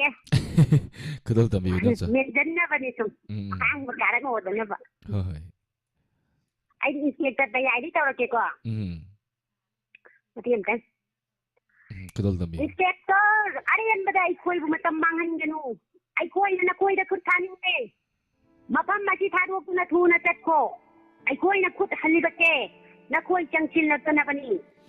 ไอ้คุยนะกาดิบน้องไม่บารูนะคุยกินทาระตำมันเตไอ้คุยนะคุยกินทาระตำลักปันคุตานะคุยอาชีนะอาโชกปันยามารุมยาวกันนี่ไอ้คุยนะให้ดิบซีไอ้คุยนะจังชินลิบคงจังไอ้คุยคุณนายอาชีพดำมันกันไอ้คุยนะทางชินลิบคงทางไอ้คุยคุณนายอาชีพดำมันกันมาที่ไอ้คุยคุณนายอาชีพดาอังงั้นบัดจริงนะatung ba matung jadi na maru singa duna iku pwede jadi ang amba singa tola tara ba singa kaya khai duna makoy ni kung yagi upul gum na sigin dari ay koy gida magtataw ka tawang di pada na sempam po na makoy gi puri kaw na katili wadi chikada omeku ay koy na tayo na bala ko matamda pulis na koy na kari gida magsapan mapili na koy mapam na sida kari lagiช่วยไปเตาดีก็มาคุยกับพาด้วยนะว่าทีมเมื่อกี้ทำเป็นเตาดีแต่ดีที่จะมาตัดเชนจ้าทุ่มจ้าไอ้เชนจ้าทุ่มจ้านะไอ้คุยยังงักช้ำยังหัวตื้นแล้วไอ้บักคุณไอ้อธิบุอังงั้นมาเชียดซาไปนั่นกันนะนุปีอังางชิงบุท่านธนาเยียงนี่ก็มีอยู่ชิงอะไรก็ไม่ออกตาเลี้ยประคับตันนี่อาปุ่นมาคงทางลูกที่บ้านดำดีคุณไอ้อธิยายขนาดเตาว่ามาชาดันที่คันบ้าคุณนายอาชีพมันหันหน้าก็คนน่ะบ้างูจริงเอ็มโดปัสสุนโผล่ปนี่ฮัลโหลฉันจะสาวเลยเลยย่ำเลยด้วยฮัลโหลฉันจะ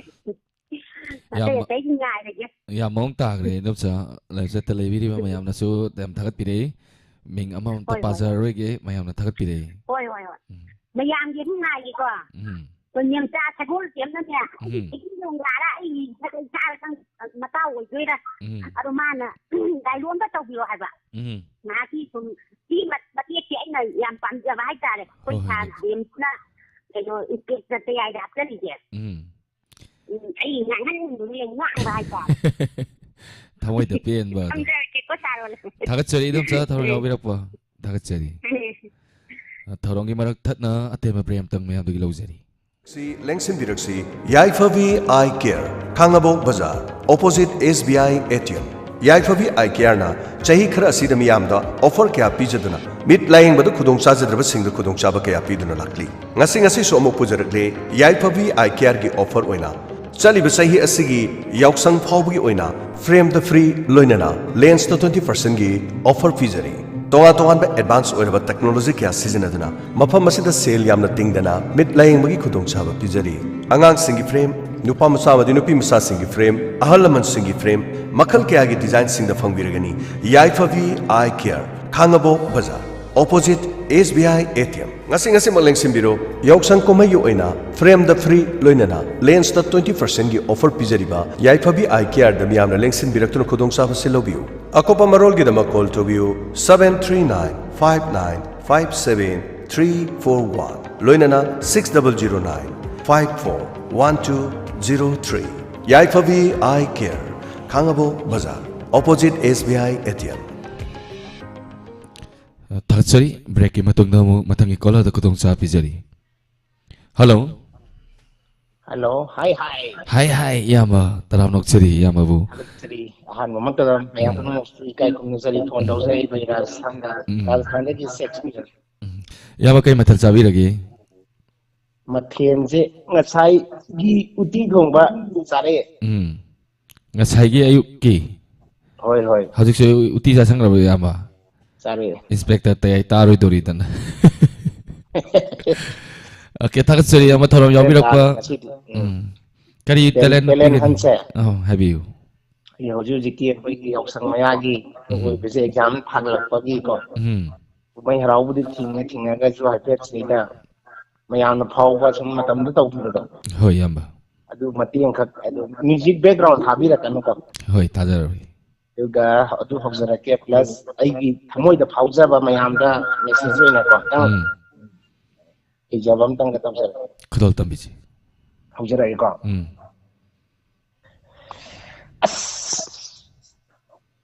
ꯀꯣꯛꯁꯤꯕꯨ ꯂꯥꯏꯔꯤꯛ ꯄꯥꯕꯗ ꯁꯨꯡꯆꯪ ꯆꯪ ꯌꯥꯗꯦ ꯁꯣꯝꯗꯅ ꯊꯥꯕꯜ ꯃꯈꯣꯟꯁꯤꯅ ꯁꯤꯕꯨ ꯊꯥꯕꯜꯁꯦ ꯑꯃꯨꯛꯇꯪ ꯊꯤꯡꯕꯤꯔꯗꯤ ꯂꯥꯏꯔꯤꯛꯁꯦ ꯈꯤꯇꯪ ꯄꯥꯖꯒꯦ ꯇꯧꯕꯅꯦꯕ ꯊꯥ 12 ꯂꯥꯏꯔꯤꯛ ꯇꯝꯃꯛꯄꯁꯤꯗ ꯊꯥ 9 ꯂꯥꯏꯔꯤꯛ ꯇꯝꯕꯁꯤꯗ ꯐꯥꯗ꯭ꯔꯕ ꯄꯔꯥꯁꯤꯕꯨ ꯍꯧꯖꯤꯛꯀ ꯀꯥꯟꯗ ꯐꯥꯗꯣꯏꯅꯣ ꯍꯧꯖꯤꯛ ꯊꯥꯕꯜ ꯃꯈꯣꯟꯁꯤꯅ ꯑꯃꯨꯛꯇꯣꯏꯕ ꯅꯥꯀꯣꯡꯁꯦ ꯁꯤꯡꯖꯥꯏ ꯍꯩꯔꯤꯁꯦ ꯀꯥꯟꯄꯣꯠꯇꯦ ꯔꯣꯁꯟꯗ ꯐꯣꯟ ꯇꯧꯒꯦ ꯍꯜꯂꯣ ꯔꯣꯁꯟ ꯂꯥꯏꯔꯤꯛ ꯄꯥꯕ ꯆꯪꯁꯦ ꯅꯨꯄꯥ ꯍꯌꯦꯡꯁꯤ ꯁꯨꯃꯥꯏꯅ ꯇꯧꯔꯁꯤ ꯊꯣꯛꯄ ꯑꯃ ꯂꯥꯛꯆꯔꯅꯤ ꯑꯦꯛꯖꯥꯝꯅ ꯑꯦꯛꯖꯥꯝꯒꯤ ꯑꯩ ꯒꯥꯔꯤ ꯄꯨꯊꯣꯛ ꯂꯥꯛꯑꯒꯦ ꯅꯪ ꯂꯝꯕꯤꯗꯣ ꯉꯥꯏꯔꯝꯃꯣ ꯊꯥꯕꯜ ꯆꯣꯡ ꯆꯧꯁꯤ ꯀꯥꯟꯗꯦ ꯃꯔꯨꯞ ꯂꯥꯛꯑꯣ ꯑꯩꯁꯨ ꯂꯥꯏꯔꯤꯛ ꯄꯥ ꯆꯪꯗ꯭ꯔꯦ ꯍꯧꯖꯤꯛ ꯅꯪꯉꯣꯟꯗ ꯐꯣꯟ ꯇꯧꯔꯝꯃꯤꯅꯤ ꯅꯪ ꯆꯞ ꯆꯥꯅ ꯍꯌꯦꯡ ꯐꯣꯟ ꯇꯧꯁꯜꯂꯛꯑꯦ ꯑꯩꯉꯣꯟꯗ ꯌꯥꯔꯦ ꯑꯩ ꯉꯥꯏꯔꯝꯃꯒꯦꯀꯣ ꯁꯠ ꯂꯥꯎꯀꯣ ꯂꯥꯛꯑꯒꯦ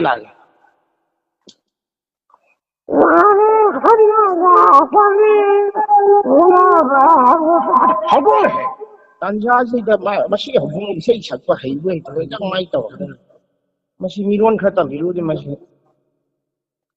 ꯊꯦꯡꯕꯨ ꯊꯦꯡꯉꯒ ꯁꯛꯄꯁꯦ ꯀꯥꯏ ꯈꯣꯡꯎꯞꯇꯨꯅ ꯀꯥꯏ ꯆꯠꯈ꯭ꯔꯦ ꯅꯪ ꯊꯣꯛꯄ ꯑꯃ ꯑꯗꯨꯝ ꯇꯧꯔꯦ ꯑꯦꯛꯖꯥꯝꯅ ꯑꯦꯛꯖꯥꯝꯒꯤ ꯊꯥꯕꯜ ꯉꯥꯛꯇꯪ ꯆꯣꯡꯖꯧ ꯄꯣꯠꯁꯦ ꯕꯥꯏꯛꯁꯦ ꯄꯨꯔꯒ ꯁꯤ ꯑꯣꯏꯗꯤ ꯌꯥꯔꯦ ꯄꯔꯐ꯭ꯌꯨꯝ ꯈꯔ ꯀꯥꯞꯁꯤꯜꯂꯒ ꯑꯗꯨꯃꯥꯏꯅ ꯃꯍꯥꯁꯦ ꯉꯝꯗꯅꯕ ꯑꯩ ꯕꯥꯏꯛ ꯆꯥꯕꯤ ꯀꯥꯏꯒꯦ ꯁꯤ ꯂꯩꯔꯦ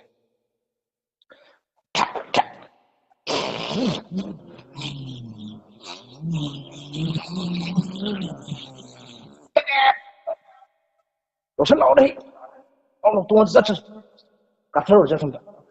ꯈꯣꯡꯖꯣꯝꯗ ꯑꯃꯨꯛ ꯀꯥꯞꯊꯔꯨꯔꯁꯤ ꯈꯣꯡꯖꯣꯝ ꯂꯩꯁꯥꯕꯤ ꯃꯁꯛꯁꯨ ꯈꯔ ꯐꯖꯩꯗꯅ ꯆꯠꯁꯤ ꯏꯊꯧ ꯆꯠꯁꯤ ꯌꯥꯝꯁꯨ ꯂꯥꯞꯄꯟꯗꯦ ꯂꯝꯕꯤꯁꯨ ꯐꯕ ꯊꯧꯕꯥꯜ ꯂꯥꯏꯟꯁꯦ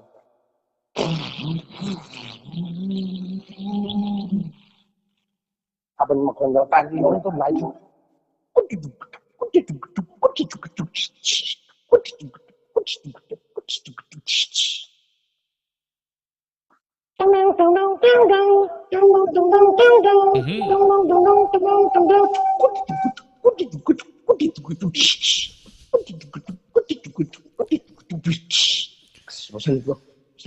ꯂꯩꯁꯥꯕꯤ ꯈꯔ ꯂꯩ ꯑꯁꯤ ꯈꯔ ꯄꯥꯏꯔꯒꯅ ꯌꯥꯝ ꯀꯨꯏꯅꯁꯨ ꯆꯣꯡꯉꯁꯤ ꯀꯥꯟꯄꯣꯠꯇꯦ ꯃꯇꯝ ꯐꯠꯇꯦ ꯍꯧꯖꯤꯛ ꯀꯨꯏꯅ ꯆꯣꯡꯉꯨꯔꯒ ꯍꯌꯦꯡ ꯑꯃꯨꯛ ꯑꯦꯛꯖꯥꯝꯗ ꯄꯩꯈꯥ ꯈꯔ ꯋꯥꯈꯜꯗ ꯈꯔ ꯂꯩꯕꯤ ꯏꯕꯁꯨ ꯉꯝꯍꯧꯗꯣꯏꯕꯣ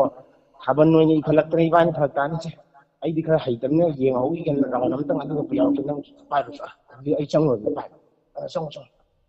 ꯅꯪꯁꯨ ꯈꯔ ꯊꯨꯅ ꯂꯥꯛꯎꯍꯦ ꯔꯥꯎꯟ ꯑꯃꯇꯪ ꯇꯧꯔꯒ ꯆꯠꯂꯦ ꯑꯩ ꯋꯥꯔꯤꯒ ꯍꯧꯖꯤꯜꯂꯒꯀꯣ ꯆꯪꯉꯝꯃꯁꯦ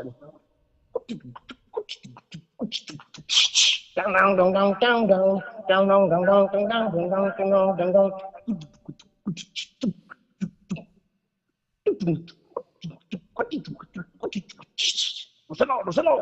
ꯁꯦ ꯊꯥꯕꯜ ꯅꯨꯡꯉꯥꯏꯔꯦꯅꯦ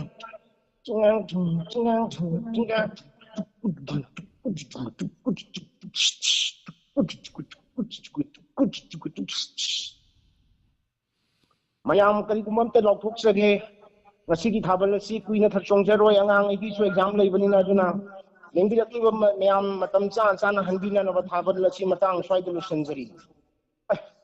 ꯂꯩꯁꯥꯕꯤ ꯃꯆꯥ ꯑꯃꯅꯤ ꯃꯥꯡꯈ꯭ꯔꯦ ꯍꯥꯏꯁꯦ ꯀꯅꯥꯅ ꯄꯨꯔ ꯆꯠꯈ꯭ꯔꯥ ꯇꯟꯖꯥ ꯃꯣꯏ ꯏꯕꯨꯡꯒꯁꯨ ꯑꯃꯨꯛ ꯊꯣꯛꯒꯠꯂꯛꯏꯅꯤ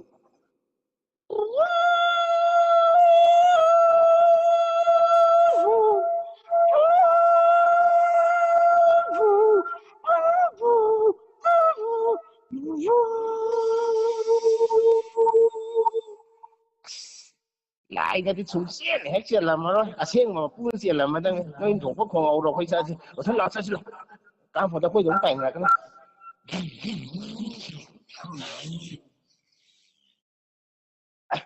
ꯔꯣꯁꯟ ꯀꯌꯥꯁꯤ ꯏꯅꯤꯡ ꯅꯤꯛꯇ꯭ꯔꯣ ꯅꯨꯡꯁꯤꯠ ꯌꯥꯎꯗꯕ ꯑꯝꯇ ꯌꯦꯡꯉꯨꯅꯦ ꯃꯩꯁꯦ ꯑꯝꯇ ꯈꯪꯉꯦꯀꯣ ꯚꯥꯏ ꯅꯨꯡꯁꯤꯠꯇꯤ ꯌꯥꯎꯔꯤ ꯍꯧꯖꯤꯛꯀꯤꯗꯣ ꯀꯩꯅꯣ ꯀꯅꯥꯒꯨꯝꯕ ꯑꯃ ꯏꯜꯂꯛꯄꯗꯧꯅ ꯇꯧꯔꯤꯁꯦ ꯑꯁ ꯚꯥꯏ ꯌꯦꯡꯉꯨꯅꯦ ꯐꯝ ꯚꯥꯏ ꯑꯁ ꯌꯨꯍꯥꯔ ꯍꯥꯏ ꯅꯨꯄꯥ ꯑꯝꯇ ꯐꯝꯃꯣꯅꯦ ꯚꯥꯏ ꯆꯪꯉꯦ ꯆꯪꯉꯥ ꯅꯠꯇꯦꯅꯦ ꯐꯣꯟ ꯑꯝ ꯇꯧꯅꯦ ꯌꯥꯝ ꯀꯟꯅ ꯍꯥꯏꯅꯦ ꯁꯤꯕꯣ ꯒꯥꯔꯤꯗꯤ ꯊꯧꯕ ꯁꯨꯡꯌꯥ ꯌꯥꯔꯣꯏ ꯉꯥꯛꯇꯪ ꯂꯦꯞꯄꯣ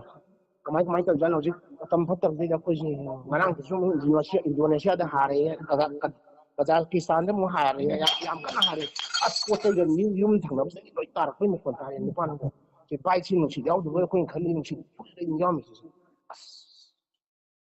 ꯏꯁꯣꯔꯕꯨꯡꯉꯣ ꯑꯩꯈꯣꯏꯒꯤ ꯊꯋꯥꯏꯁꯤꯗꯗꯤ ꯀꯟꯕꯤꯌꯨꯀꯣ ꯑꯦꯛꯖꯥꯝꯁꯨ ꯄꯤꯔꯤꯉꯩ ꯇꯥꯟꯖꯥꯁꯤꯗ ꯁꯨꯃꯥꯏꯅ ꯃꯤꯒꯤ ꯃꯤꯔꯝꯗ ꯊꯣꯛꯏꯕ ꯑꯗꯨꯃꯥꯏꯅ ꯀꯔꯤ ꯊꯣꯛꯍꯟꯕꯤꯗꯕ ꯏꯁꯣꯔꯕꯨꯡꯉꯣ ꯑꯗꯨꯃꯥꯏꯅꯗꯤ ꯊꯣꯛꯍꯟꯕꯤꯒꯅꯨꯀꯣ ꯑꯁ ꯈꯔꯗꯤ ꯐꯔ ꯃꯥꯜꯂꯦ ꯚꯥꯏ ꯆꯠꯁꯦ ꯇꯥꯟꯖꯥꯁꯤꯗ ꯑꯃꯨꯛ ꯅꯤꯡꯈꯠꯂꯛꯑꯗꯤ ꯐꯔꯛ ꯇꯥꯅꯤ ꯆꯠꯁꯤꯀꯣ ꯑꯗꯨꯗꯤ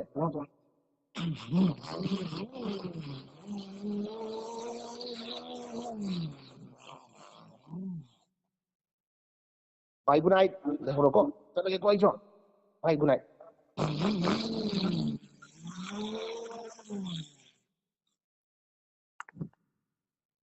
ꯂꯣꯏꯁꯤꯟꯖꯔꯒꯦ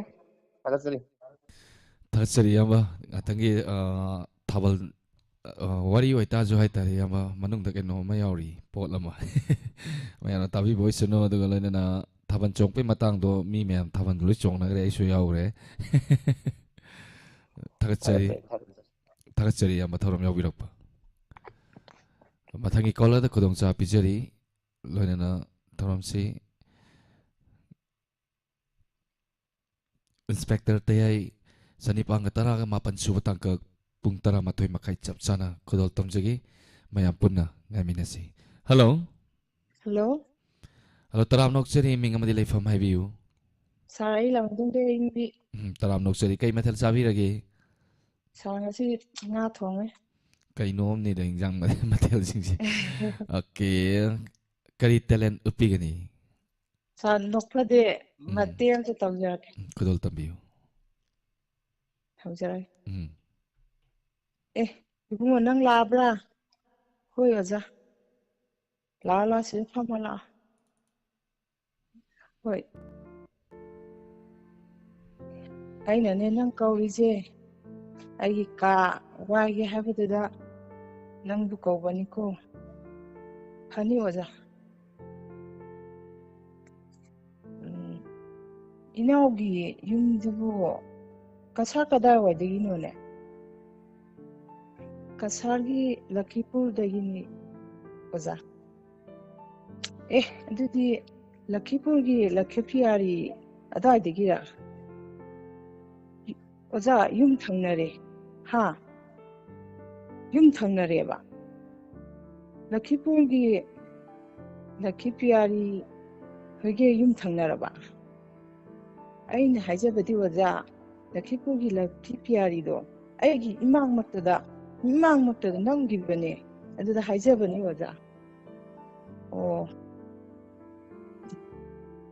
ꯑꯗꯨꯗꯅꯤ ꯑꯩꯅ ꯍꯥꯏꯖꯔꯤꯁꯦ ꯑꯣꯖꯥ ꯑꯣ ꯐꯔꯦ ꯑꯗꯨꯗꯤ ꯅꯪ ꯑꯩꯒꯤ ꯀꯥꯁꯦ ꯀꯌꯥꯝ ꯀꯨꯏꯅ ꯋꯥꯏꯒꯗꯣꯔꯤꯕꯅꯣ ꯀꯌꯥꯝ ꯀꯨꯏꯅ ꯂꯩꯒꯗꯣꯔꯤꯕꯅꯣ ꯑꯣꯖꯥ ꯑꯩꯒꯤ ꯊꯕꯛꯁꯤ ꯆꯍꯤ 2 ꯂꯩꯖꯒꯗꯕꯅꯤ ꯑꯩꯅ ꯄꯣꯛꯅꯐꯝ ꯂꯝꯗꯝ ꯊꯥꯗꯣꯛꯑꯒ ꯏꯔꯝꯗꯝꯁꯤꯗ ꯂꯥꯛꯆꯔꯤꯕꯁꯦ ꯀꯔꯤꯕ ꯄꯣꯛꯅꯐꯝ ꯊꯥꯗꯣꯛꯑꯝꯃꯒ ꯏꯔꯝꯗꯝꯗ ꯂꯥꯛꯏꯕ ꯍꯥꯏꯕ ꯍꯣꯏ ꯑꯣꯖꯥ ꯁꯨꯝꯗꯧꯕ ꯀꯁꯥꯔꯗꯅ ꯑꯩꯒꯤ ꯄꯣꯛꯅꯐꯝꯅꯤ ꯑꯗꯨꯒ ꯏꯝꯐꯥꯜꯁꯤꯅꯗꯤ ꯃꯌꯥꯝꯒꯤ ꯏꯔꯝꯗꯝ ꯍꯥꯏꯕꯗꯣ ꯑꯣ ꯐꯔꯦ ꯑꯗꯨꯗꯤꯅꯦ ꯅꯣꯏꯒꯤ ꯀꯁꯥꯔꯗꯅꯦ ꯑꯩꯈꯣꯏ ꯁ꯭ꯋꯥꯏꯗ ꯇꯥꯃꯣ ꯀꯧꯅꯔꯤꯁꯦ ꯅꯣꯏ ꯀꯁꯥꯔꯗꯗꯤ ꯇꯥꯗꯣ ꯀꯧꯋꯦꯗꯤ ꯆꯨꯝꯕ꯭ꯔꯥ ꯀꯅꯥ ꯍꯥꯏꯅꯣ ꯑꯣꯖꯥ ꯑꯩꯈꯣꯏꯗꯤ ꯑꯗꯨꯝ ꯇꯥꯃꯣ ꯀꯧꯏ ꯂꯥꯏꯔꯤꯛ ꯍꯩꯇꯕ ꯂꯥꯏꯁꯨ ꯈꯪꯗꯕ ꯃꯤꯈꯩꯅ ꯇꯥꯗꯣ ꯀꯧꯕ ꯋꯥꯅꯤ ꯑꯩꯈꯣꯏꯗꯤ ꯑꯗꯨꯝ ꯇꯥꯃꯣ ꯀꯧꯖꯔꯤꯁꯤꯅꯤ ꯑꯣ ꯂꯥꯏꯔꯤꯛ ꯂꯥꯏꯁꯨ ꯍꯩꯕ ꯃꯤꯈꯩꯅ ꯇꯥꯃꯣ ꯀꯧꯕ ꯂꯥꯏꯔꯤꯛ ꯍꯩꯇꯕ ꯃꯤꯅ ꯇꯥꯗꯣ ꯀꯧꯕ ꯍꯣꯏ ꯇꯥꯗꯣ ꯂꯣꯏꯖꯔꯦ ꯁꯥꯔ ꯊꯥꯒꯠꯆꯔꯤ ꯉꯁꯤꯒꯤ ꯀꯣꯂꯔ ꯈꯨꯗꯤꯡꯃꯛ ꯍꯥꯏꯇꯥꯔꯦ ꯍꯧꯕꯗꯒꯤꯅ ꯍꯧꯖꯤꯛ ꯐꯥꯎꯕꯗ ꯀꯣꯜ ꯇꯧꯕꯤꯔꯛꯏꯕ ꯈꯨꯗꯤꯡꯃꯛꯁꯦ ꯌꯥꯝꯅ ꯐꯖꯅ ꯈꯨꯗꯣꯜ ꯇꯝꯕꯤꯔꯛꯏ ꯍꯥꯟꯅ ꯇꯝꯃꯒ ꯂꯣꯏ ꯂꯩꯕ ꯃꯥꯜꯂꯤ ꯇꯝꯗꯦ ꯇꯥꯕ ꯍꯥꯏꯐꯦꯠꯇꯪ ꯉꯥꯛꯇꯪꯁꯨ ꯇꯥꯔꯒ ꯇꯧꯔꯛꯄꯅꯦ ꯑꯗꯨꯒ ꯂꯥꯏꯞ ꯆꯥꯠꯇ ꯃꯤꯡ ꯑꯣꯏꯅ ꯄꯥꯊꯣꯛꯆꯗ꯭ꯔꯒꯁꯨ ꯍꯣꯔꯦꯟ ꯍꯦꯟꯀꯠꯂꯒ ꯑꯃꯨꯛꯇꯪ ꯌꯦꯡꯕꯤꯁꯤ ꯊꯧꯔꯝ ꯂꯣꯏꯔꯛꯄꯗ ꯂꯥꯏꯞ ꯆꯥꯠꯇ ꯌꯥꯝꯅ ꯊꯥꯒꯠꯄꯤꯔꯛꯏ ꯍꯣꯏ ꯁꯥꯔꯕꯨꯁꯨ ꯊꯥꯒꯠꯆꯔꯤ ꯃꯌꯥꯝꯕꯨꯁꯨ ꯊꯥꯒꯠꯆꯔꯤ ꯊꯥꯒꯠꯆꯔꯤ ꯊꯧꯔꯝ ꯌꯥꯎꯕꯤꯔꯛꯄ ꯊꯝꯖ ꯁꯣꯅꯤ ꯇꯧꯗꯥꯝ ꯇꯔꯥꯝ ꯅꯣꯛꯆꯔꯤ ꯌꯥꯝꯕ ꯁꯦꯛꯁꯄꯤꯌꯔ ꯇꯤꯂꯇꯣꯃꯥ ꯂꯥꯏꯁ꯭ꯔꯥꯝ ꯑꯦꯂꯥꯡꯕꯝ ꯔꯣꯕꯤꯇꯥ ꯒꯪꯒꯔꯥꯅꯤ ꯀꯣꯜꯀꯇꯥ ꯕꯤ ꯑꯦꯂꯥꯡꯕꯝ ꯉꯥꯆꯦ ꯉꯥꯊꯦ ꯃꯥꯔꯤꯌꯥ ꯃꯥꯕꯦꯝ ꯀꯛꯆꯤꯡ ꯇꯣꯞꯄ ꯃꯇꯣꯟ hello Hello, good evening, sir. Good evening sir ꯇꯤꯡ ꯇꯣꯡ Ting tong. ꯃꯌꯥꯝ ꯀꯅꯥꯅꯣ ꯑꯗꯨꯝ ꯈꯪꯕꯤꯔꯝꯃꯅꯤ ꯑꯗꯣ ꯃꯤꯡ ꯑꯃꯗꯤ ꯂꯩꯐꯝ ꯑꯃꯇꯪ ꯍꯥꯏꯕꯤꯁꯤ Sir, phone to jeriba I Moirang Kapusa Melekai Digi Kaidem Ibo Toman, sir. ꯊꯥꯒꯠꯆꯔꯤ ꯊꯦꯡꯂꯕ ꯐꯥꯎꯗ ꯍꯥꯏꯇꯥꯔꯦ ꯊꯧꯔꯝ ꯑꯩꯈꯣꯏꯒꯤ ꯗꯥꯏꯃꯟ ꯇꯤꯚꯤꯒꯤ ꯍꯟꯗꯛ ꯄꯥꯡꯊꯣꯛꯆꯈꯤꯕ ꯗꯦꯠ 4ꯗ ꯄꯥꯡꯊꯣꯛꯈꯤꯕ ꯂꯤꯁꯅꯔꯁ ꯑꯦꯟ ꯚꯤꯌꯔꯁ ꯃꯤꯠꯇ ꯊꯦꯡꯂꯕ ꯃꯇꯝ ꯐꯥꯎꯗ ꯑꯗꯨꯝ ꯂꯩꯕꯤ ꯌꯥꯝ ꯊꯥꯒꯠꯆꯔꯤ ꯀꯔꯤ ꯃꯊꯦꯜ ꯆꯥꯕꯤꯔꯒꯦ Sir, Nafiji Yojak should tell it. ꯌꯣꯡꯆꯥꯛ ꯁꯨꯠ I Yojam Iromba, Yojang Maru Muru Taroga, Wigi, Namankanam Gamanore, Yomba the Yochakasum Fujile, I don't know Yojak should tell it, sir. ꯑꯗꯨꯗꯤ ꯄꯨꯔꯥ ꯌꯣꯡꯆꯥꯛꯀꯤ ꯌꯣꯡꯆꯥꯛ ꯉꯥꯛꯇꯅꯤ ꯍꯥꯏꯔꯤ Wait, sir. ꯍꯥꯏ ꯍꯥꯏ Ting tong. ꯇꯤꯡ ꯇꯣꯡ ꯀꯔꯤ talent ꯎꯠꯄꯤꯒꯅꯤ Sir, Nafiji, Making some Wigi census report and Namatam Ziga and Sana Brighter. Gumba, Science Magazine, sir. Okay, ꯈꯨꯗꯣꯜ ꯇꯝꯕꯤꯁꯤ Sir. Lantoksari Sayol Sida, Science Magazine, Masigi Tormda Pudana Lapsari, Maitai Amusung, Huigi Census Report.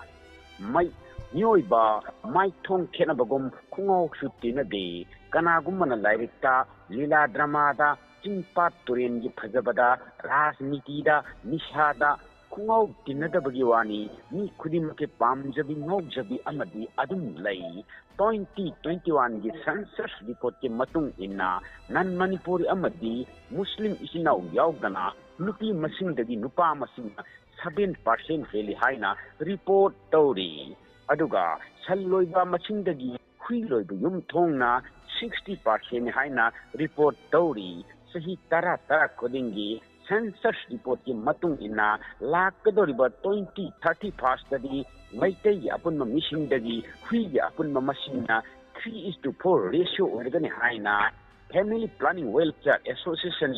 Director in the Quiet Piduna Tadorakli, Magna Asumna Makatari, Hai Sinlaba Yong Mama Shapagum, Family Planning Da,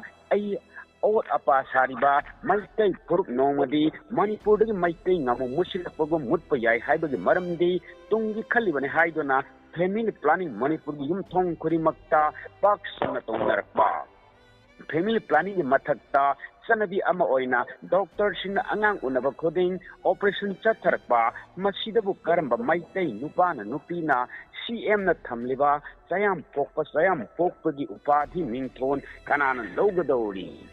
Matam Amadadi, Umai Sangpai Amasaringai, Masa Likai Amapoi, Hiram Libani, Mama Mapa Ubasina, Narek Solak Matamda, Masa Ubasina, Iko question on a Sabatormi Adobo, Haujiti Mama Mapa Karbi, Anang Anidan Polobasu, Isha Kom Laga Loire, Pikiva Masa Mingon the boarding the Yon Bugi Hainabi Asina, Angang Dunusu Sorok Laga Aibu, Picking I the Mingonda, boarding the Tambadi Yaraga, Ahan Oiraba Inabu Ipabu, Karigi All A Center that Tambayaro did Hideplay, Amarumda, Manipur Veterinary and Indian Husbandry 2020 Past Census Report Matung Ina, Maitai Machindagi, Hui Machine Helegan Highway Maramdi, Manipur Stabok Pavi Foreign Breed Marang Kaina, Etiva Gari Pusila Bokam Pusilakpa, Sahi Amado Hibi Amana Masa, Mari Dadina Nipan, Hobo Kolakpa, Masa Sing Asinasu, Matan Sahida Abu Masa Kayaman Kolakpa, Adogo Huibu Kayana Family Planning Tongarakpa, Masibi Sumatakta, Hui Salung when Yon Amadisab Tinglakpa, Masidasu, Masina, Maitai Masindagi, Hui Masina Henabag Saur Maram Am Orini Hairi, Amaronda, Siri Govinda Saba Committee Sabaro, Radha Devin Asumna Hai, Matam Amada Ireba, Irekai, Yamdam Hirambadu, Hojiki, Huireba, Huirekai, Huiramdam Ole, Sorok the Huigi Huingakta, ꯌꯥꯝ ꯊꯥꯗꯣꯔꯛꯄꯅ ꯂꯝꯕꯤ ꯁꯣꯔꯣꯛꯇ accident ꯃꯔꯥꯡ ꯀꯥꯏꯔꯦ ꯅꯨꯃꯤꯠ ꯈꯨꯗꯤꯡꯒꯤ ꯁ꯭ꯔꯤ ꯒꯣꯕꯤꯟꯗꯒꯤ ꯆꯣꯔꯣꯟꯗ ꯇꯨꯜꯁꯤ ꯄꯠꯇ꯭ꯔ ꯑꯃꯠꯇ ꯑꯣꯏꯔꯕꯁꯨ ꯀꯠꯆꯔꯝꯕ ꯕꯤꯅꯥ ꯗꯦꯕꯤꯗ number 1 ꯇꯧꯁꯤꯟꯕ ꯏꯕꯨꯡꯉꯣꯒꯤ ꯁꯪꯒꯥꯏꯒꯤ ꯎꯀꯣꯛꯇꯦꯟꯗ ꯃꯈꯣꯡ ꯄꯥꯟꯕ ꯒꯥꯔꯤꯒꯤ ꯆꯀꯥꯗ ꯕꯤꯖꯤꯂꯤ ꯄꯣꯁ ꯃꯈꯣꯡꯗ ꯅꯧꯅ ꯆꯤꯡꯂꯛꯄ ꯅꯨꯡ ꯂꯩꯉꯣꯏꯒꯤ ꯃꯊꯛꯇ ꯃꯈꯣꯡ ꯍꯥꯝꯖꯤꯟꯕ ꯅꯝꯕꯔ 1 ꯇꯧꯁꯤꯟꯕ ꯀꯌꯥꯅ ꯃꯔꯝ ꯑꯣꯏꯔꯒ ꯏꯁꯣꯔ ꯁꯦꯕꯥ ꯇꯧꯖꯔꯤꯕ ꯀꯌꯥꯒꯤ ꯋꯥꯈꯜ ꯅꯨꯡꯅꯥꯡꯍꯜꯂꯤ ꯄꯣꯂꯤꯡ ꯀꯥꯍꯜꯂꯤ ꯑꯁꯤꯒꯨꯝꯕ ꯃꯊꯣꯡ ꯃꯔꯝ ꯈꯪꯗꯕ ꯖꯤꯕ ꯍꯥꯏꯕꯗꯤ ꯍꯨꯏꯕꯨ ꯁꯥꯗꯣꯡ ꯑꯣꯏꯅ ꯆꯥꯕ ꯌꯥꯎꯔꯛꯄ ꯑꯁꯤꯅ ꯍꯧꯖꯤꯛ ꯅꯍꯥꯁꯤꯡꯒꯤ ꯃꯔꯛꯇ ꯃꯊꯣꯡ ꯃꯔꯝ ꯈꯪꯗꯕ ꯂꯤꯆꯠ ꯑꯣꯏꯔꯛꯄꯒꯤ ꯆꯥꯎꯔꯕ ꯃꯔꯝ ꯑꯃꯅꯤꯁꯨ ꯍꯥꯏꯔꯤ ꯃꯔꯝꯗꯤ ꯆꯤꯟꯖꯥꯛꯇꯒꯤ ꯋꯥꯈꯜ ꯄꯣꯛꯏ ꯑꯗꯨꯕꯨ ꯖꯤꯕꯁꯤꯡꯒꯤ ꯃꯔꯛꯇ ꯃꯄꯨ ꯈ꯭ꯋꯥꯏꯗꯒꯤ ꯅꯤꯡꯕ ꯁꯥꯁꯤ ꯍꯨꯏꯅꯤ ꯅꯤꯡꯊꯤꯅ ꯇꯝꯕꯤꯔꯕ ꯍꯨꯏꯁꯤꯡꯒꯤ ꯃꯇꯦꯡ ꯂꯧꯗꯨꯅ ꯄꯨꯂꯤꯁꯅ ꯍꯨꯔꯥꯟ ꯆꯤꯟꯊꯤ ꯀꯌꯥ ꯐꯥꯔꯤ ꯚꯥꯔꯠꯀꯤ ꯒꯅꯇꯟꯇ꯭ꯔ ꯗꯤꯕꯁ ꯄꯥꯂꯟꯗ ꯑꯆꯧꯕ ꯃꯅꯥ ꯐꯪꯕ ꯍꯨꯏ ꯀꯌꯥꯁꯨ ꯂꯩ ꯑꯗꯨꯕꯨ ꯐꯅ ꯆꯤꯡꯗꯨꯅꯁꯨ ꯍꯨꯏꯅ ꯀꯩꯗꯧꯅꯨꯡꯗ ꯗꯦꯕ ꯀꯔꯃꯒꯤ ꯆꯕꯥꯎ ꯆꯠꯄ ꯃꯥꯟꯗꯣ ꯈꯟꯕ ꯀꯣꯔꯐꯨ ꯐꯦꯡꯕ ꯋꯥꯁꯔꯨꯝꯗ ꯃꯁꯥ ꯃꯊꯟꯇ ꯆꯪꯗꯨꯅ ꯁꯦꯜꯐ ꯁꯥꯔꯚꯤꯁ ꯍꯥꯏꯔꯛꯀꯅꯤ ꯍꯥꯏꯕꯁꯤꯗꯤ ꯏꯌꯥꯔꯄꯣꯔꯠꯇ ꯖꯍꯥꯖ ꯉꯥꯏꯕ ꯇꯥꯒꯅꯤ ꯍꯥꯏꯔꯤ ꯑꯍꯜ ꯑꯣꯏꯔꯕ ꯃꯃꯥ ꯃꯄꯥꯒꯤ ꯁꯦꯕꯥꯗꯤ ꯃꯤ ꯅꯦꯛꯇꯨꯅ ꯅꯠꯇ꯭ꯔꯒ ꯑꯣꯜ ꯑꯦꯖ ꯁꯦꯟꯇꯔꯗ ꯊꯝꯕꯒꯤ ꯆꯠꯅꯕꯤ ꯂꯩꯔꯕꯁꯨ ꯍꯨꯏꯒꯤ ꯑꯃꯥꯡ ꯑꯁꯣꯏꯗꯤ ꯁꯦꯡꯅꯔꯤ ꯅꯣꯡꯃꯗ ꯍꯨꯏꯕꯤ ꯑꯃꯅ ꯆꯔꯥ ꯑꯅꯤꯗ ꯆꯦꯡ ꯀꯦꯖꯤ ꯑꯃ ꯃꯤꯠ ꯀꯦꯖꯤ ꯃꯈꯥꯏ ꯑꯃ ꯄꯤꯖꯗꯨꯅ ꯁꯦꯕꯥ ꯇꯧꯅꯔꯤ ꯆꯍꯤꯗꯗꯤ ꯀꯌꯥꯅꯣ ꯌꯨꯝꯊꯣꯡ ꯀꯌꯥꯅꯣ ꯅꯥꯔꯛꯂꯕꯁꯨ ꯑꯆꯧꯕ ꯒꯥꯔꯤꯗ ꯄꯨꯗꯨꯅ ꯀꯤꯌꯥꯔ ꯂꯧꯕꯒꯨꯝ ꯐꯦꯃꯤꯂꯤ ꯄ꯭ꯂꯥꯅꯤꯡ ꯇꯧꯗꯅ ꯃꯆꯥ ꯃꯁꯨꯁꯤꯡꯗ ꯀꯤꯌꯥꯔ ꯂꯧꯔꯕꯗꯤ ꯀꯔꯤꯒꯤ ꯃꯄꯨꯡ ꯐꯥꯕ ꯃꯩꯇꯩ ꯁꯃꯥꯖ ꯑꯣꯏꯔꯨꯗꯒꯦ ꯍꯪꯂꯛꯂꯤ ꯍꯨꯏꯅ ꯆꯤꯛꯄꯗꯒꯤ ꯃꯤꯑꯣꯏ ꯀꯌꯥ ꯁꯤꯈ꯭ꯔꯦ ꯍꯨꯏꯕꯨ ꯀꯌా ꯑꯋꯥꯕ ꯇꯥꯈ꯭ꯔꯦ ꯑꯦꯟꯇꯤ ꯔꯦꯕꯤꯁ ꯚꯦꯛꯁꯤꯟ ꯀꯥꯞꯊꯣꯛꯈꯤꯕꯒꯤ ꯁꯥꯔꯇꯤꯐꯤꯀꯦꯠꯅ ꯇꯥꯟꯅꯔꯣꯏ ꯑꯃꯔꯣꯝꯗ ꯑꯆꯧꯕ ꯕꯤꯜꯗꯤꯡꯒꯤ ꯊꯣꯡꯒꯥꯟꯗ ꯕꯤꯋꯥꯔ ꯑꯣꯐ ꯗꯣഗ്ꯁ ꯍꯨꯏꯗꯒꯤ ꯆꯦꯛꯁꯤꯟꯕꯤꯌꯨ ꯂꯩꯀꯥꯏ ꯂꯩꯀꯥꯏꯒꯤ ꯃꯤꯑꯣꯏꯁꯤꯡꯅ ꯗꯣꯅꯦꯁꯟ ꯂꯥꯛꯄꯗꯅ ꯒꯦꯠ ꯂꯣꯜꯂꯒ ꯍꯨꯏꯗꯒꯤ ꯆꯦꯛꯁꯤꯟꯕꯤꯌꯨ ꯊꯥꯔꯕꯗꯤ ꯍꯤꯔꯥꯒꯨꯝ ꯇꯥꯡꯂꯕ ꯆꯥꯎꯔꯕ ꯑꯎꯟꯄꯣꯠ ꯌꯨꯝ ꯃꯩ ꯆꯥꯛꯈꯠꯂꯛꯄꯗ ꯑꯉꯥꯡ ꯑꯃꯁꯨ ꯁꯤꯈꯤꯕꯒꯨꯝ ꯇꯧ ꯑꯉꯥꯡ ꯑꯃꯅ ꯂꯥꯡꯐꯩꯗ ꯂꯩꯈꯤꯕꯒꯨꯝꯁꯨ ꯊꯧ ꯀꯅꯥꯅ ꯑꯁꯤꯒꯨꯝꯕ ꯑꯎꯟꯄꯣꯠꯁꯤ ꯊꯥꯡꯕꯤꯒꯅꯤ ꯑꯁꯤꯡꯕ ꯍꯨꯏꯅ ꯊꯥꯡꯕ ꯌꯥꯔꯛꯀꯗꯧꯔꯤꯕꯔꯥ ꯅꯨꯡꯁꯤꯔꯕ ꯍꯨꯏꯅ ꯁꯤꯔꯛꯄꯗ ꯂꯩꯐꯝꯁꯨ ꯍꯨꯟꯗꯣꯛꯄꯁꯨ ꯌꯥꯗ ꯊꯨꯝꯐꯝꯁꯨ ꯌꯥꯗ ꯂꯩꯀꯥꯏ ꯂꯩꯀꯥꯏꯒꯤ ꯍꯨꯏ ꯂꯣꯏꯕꯁꯤꯡꯅ ꯑꯦꯁꯣꯁꯤꯌꯦꯁꯟ ꯁꯦꯝꯗꯨꯅ ꯄꯣꯠꯂꯣꯏꯅꯕ ꯀꯦꯃꯤꯇꯣꯔꯤꯌꯝ ꯁꯥꯅꯕ ꯂꯣꯀꯦꯜ MLAꯗ ꯂꯣꯀꯦꯜ ꯑꯦꯔꯤꯌꯥ ꯗꯤꯕꯂꯞꯃꯦꯟ ꯐꯟ ꯅꯠꯇ꯭ꯔꯒ ꯃꯊꯪꯒꯤ ꯕꯖꯦꯠꯇ ꯐꯟ ꯍꯥꯞꯅꯔꯛꯀꯗꯧꯔꯤ ꯑꯃꯔꯣꯝꯗ ꯑꯣꯜ ꯃꯅꯤꯄꯨꯔ ꯋꯥꯔꯀꯤꯡ ꯑꯦꯁꯣꯁꯤꯌꯦꯁꯟꯒꯤ ꯋꯥꯉꯥꯡꯂꯣꯏ ꯅꯥꯎꯕ ꯚꯣꯜꯀꯦꯅꯣꯅ ꯑꯁꯨꯝꯅ ꯍꯥꯏꯔꯤ ꯅꯍꯥ ꯀꯌꯥꯅ ꯋꯥꯀꯤꯡ ꯆꯠꯄꯗ ꯃꯤꯆꯩ ꯄꯥꯏꯔꯤꯕꯗꯨ ꯍꯛꯆꯥꯡ ꯑꯗꯨ ꯁꯣꯟꯕꯒꯤ ꯅꯠꯇꯦ ꯋꯥꯀꯤꯡꯗ ꯍꯨꯏꯖꯥꯎ ꯀꯌా ꯂꯥꯛꯄꯗꯒꯤ ꯗꯤꯐꯦꯟꯁ ꯇꯧꯅꯕꯅꯤ ꯍꯥꯏꯔꯤ ꯃꯁꯤꯒ ꯂꯣꯏꯅꯅ ꯂꯣꯏꯖꯔꯦ ꯆꯌꯣꯜꯁꯤꯗ ꯁꯥꯏꯟꯁ ꯃꯦꯒꯥꯖꯤꯟ ꯃꯊꯪ ꯑꯇꯣꯞꯄ ꯅꯨꯃꯤꯠ ꯑꯃꯗ ꯑꯅꯧꯕ ꯊꯧꯔꯝ ꯄꯨꯗꯨꯅ ꯂꯥꯛꯆꯒꯦ ꯊꯦꯡꯛ ꯌꯨ ꯁꯔ ꯊꯥꯒꯠꯆꯔꯤ ꯑꯣꯟꯊꯣꯛꯅ ꯐꯖꯅ ꯈꯨꯗꯣꯜ ꯇꯝꯕꯤꯔꯦ ꯑꯗꯨ ꯍꯥꯟꯅ ꯏꯔꯒ ꯂꯩꯕꯤꯔꯕ ꯏꯌꯥꯝꯕ ꯑꯗꯨꯝ ꯀꯩꯗꯧꯕ ꯁꯥꯔ ꯍꯥꯟꯅ ꯑꯗꯨꯝ ꯕꯣꯏꯗ ꯏꯊꯣꯛꯄꯤꯔꯕ ꯍꯣꯏ ꯁꯥꯔ ꯏꯔꯒ ꯊꯝꯖꯕꯅꯤ ꯁꯥꯔ ꯑꯩꯈꯣꯏꯒꯤ ꯇꯦꯂꯦꯟ ꯍꯟꯅ ꯑꯣꯏ ꯇꯥꯔꯒꯁꯨ ꯑꯩꯈꯣꯏꯒꯤ ꯃꯅꯨꯡꯗꯨꯗ ꯌꯥꯝꯅ ꯃꯔꯧ ꯂꯩꯕ ꯍꯥꯏꯕꯗꯤ ꯌꯥꯝ ꯐꯖꯕ ꯋꯥꯍꯩ ꯋꯥꯇꯥ ꯃꯌꯥꯝ ꯑꯃ ꯌꯥꯎꯕꯤꯔꯤ ꯑꯗꯨꯒ ꯂꯥꯏꯞ ꯆꯥꯠꯁꯦ ꯏꯌꯥꯝꯕ ꯊꯥꯒꯠꯂꯛꯄꯅ ꯄꯨꯝꯆꯥꯏ ꯆꯥꯏꯔꯦ ꯍꯥꯏ ꯍꯣꯔꯦꯟ ꯃꯌꯥꯝ ꯑꯃꯇꯪ ꯍꯣꯔꯦꯟ ꯏꯌꯥꯝꯕ ꯑꯃꯇꯪ ꯍꯪꯀꯠꯂꯒ ꯌꯦꯡꯕꯤꯁꯤ ꯑꯩ ꯁꯤꯒꯤ ꯃꯇꯦꯛꯁꯦ ꯀꯛꯑꯒ ꯁꯣꯏꯗꯅꯁꯨ ꯊꯥꯒꯠꯆꯔꯛꯀꯦ ꯊꯥꯒꯠꯆꯔꯤ ꯊꯧꯔꯝ ꯌꯥꯎꯕꯤꯔꯛꯄ ꯀꯣꯂꯔ ꯄꯨꯅꯄꯕꯨꯁꯨ ꯊꯥꯒꯠꯆꯔꯤ ꯑꯩ ꯃꯇꯝꯒꯤ ꯑꯣꯏꯕ ꯈꯔꯁꯤ ꯏꯕꯁꯤꯗ ꯊꯋꯥꯏ ꯌꯥꯎꯅ ꯑꯩꯒꯤ ꯇꯧꯖꯔꯤꯕ ꯈꯔꯁꯤꯗ ꯄꯨꯛꯅꯤꯡ ꯊꯧꯒꯠꯄꯤꯔꯛꯄ ꯍꯟꯅ ꯊꯥꯒꯠꯆꯔꯤ ꯏꯌꯥꯝꯕ ꯇꯤꯡ ꯇꯣꯡ ꯊꯥꯒꯠꯆꯔꯤ ꯑꯩꯈꯣꯏ ꯀꯣꯂꯔꯁꯤꯡ ꯍꯥꯏꯅꯤꯡꯉꯥꯏ ꯂꯩꯇꯅ ꯊꯥꯒꯠꯆꯔꯤ ꯉꯁꯤꯒꯤ ꯀꯣꯂꯔ ꯈꯨꯗꯤꯡꯃꯛ ꯂꯣꯏꯅ ꯐꯖꯩ ꯍꯜꯂꯣ ꯍꯜꯂꯣ ꯇꯔꯥꯝ ꯅꯣꯛꯆꯔꯤ ꯃꯤꯡ ꯑꯃꯗꯤ ꯂꯩꯐꯝ ꯍꯥꯏꯕꯤꯌꯨ good evening sir good evening ꯑꯍꯥꯟꯕꯃꯛꯇꯗ ꯁꯥꯔꯕꯨ ꯑꯩꯅ ꯀꯣꯟꯅ ꯈꯨꯔꯨꯝꯖꯔꯤ ꯁꯥꯔ ꯈꯨꯔꯨꯝꯖꯔꯤ ꯇꯔꯥꯝ ꯅꯣꯛꯆꯔꯤ ꯃꯤꯡ ꯑꯃꯗꯤ ꯂꯩꯐꯝ ꯍꯥꯏꯕꯤꯌꯨ ꯁꯥꯔ ꯑꯩ ꯁꯉꯥꯏꯊꯦꯜ ꯀꯥꯔꯣꯡꯗꯒꯤ ꯈꯨꯃꯟꯇꯣꯟ ꯁꯥꯟꯅꯖꯧꯕ ꯀꯧꯖꯩ ꯁꯥꯔ ꯊꯥꯒꯠꯆꯔꯤ ꯊꯧꯔꯝ ꯌꯥꯎꯕꯤꯔꯛꯄ ꯇꯔꯥꯝ ꯅꯣꯛꯆꯔꯤ ꯂꯣꯏꯅꯅ ꯀꯔꯤ ꯃꯊꯦꯜ ꯆꯥꯕꯤꯔꯒꯦ ꯁꯥꯔ ꯉꯁꯤꯗꯤ ꯏꯔꯣꯟꯕ ꯑꯣꯏ ꯆꯥꯖꯅꯤ ꯀꯔꯤ ꯇꯦꯂꯦꯟ ꯎꯠꯄꯤꯒꯅꯤ ꯁꯥꯔ ꯉꯁꯤꯗꯤ ꯑꯩꯈꯣꯏꯒꯤ ꯁꯨꯔ ꯃꯟꯗꯤꯔꯒꯤ ꯁꯛꯄ ꯉꯁꯤꯒꯤ ꯅꯣꯡꯒꯤ ꯃꯁꯤꯅ ꯏꯁꯩꯗꯨ ꯁꯛꯆꯒꯦ ꯁꯥꯔ ꯉꯥꯛꯄꯤꯒꯅꯤ ꯉꯁꯤꯗꯤ ꯏꯁꯩ ꯁꯛꯄꯒꯤ ꯈꯨꯗꯣꯡꯆꯥꯕ ꯂꯩꯖꯗꯦ ꯇꯦꯂꯦꯟ ꯍꯟ ꯋꯥꯔꯤꯒꯨꯝꯕ ꯁꯩꯔꯦꯡꯒꯨꯝꯕ ꯑꯣꯏꯅ ꯈꯤꯇꯪ ꯇꯧꯕꯤꯌꯨ ꯍꯣꯏ ꯑꯗꯨꯗꯤ ꯊꯝꯖꯔꯒꯦ ꯁꯥꯔ ꯉꯁꯥꯏꯗꯒꯤ ꯐꯣꯜ ꯑꯣꯠꯄꯗ ꯋꯥꯔꯝꯃꯅꯤ ꯏꯁꯩ ꯑꯗꯨ ꯐꯣꯜ ꯊꯝꯈꯤꯕꯁꯨ ꯍꯦꯛꯇ ꯅꯨꯡꯉꯥꯏꯖꯗꯦ ꯏꯁꯩꯗꯣ ꯃꯇꯦꯛ ꯑꯃ ꯈꯨꯗꯣꯜ ꯇꯝꯕꯤꯌꯨ isay matik mo kudol tambiro. Hong sa. Ngasigi mong silang ay bumo.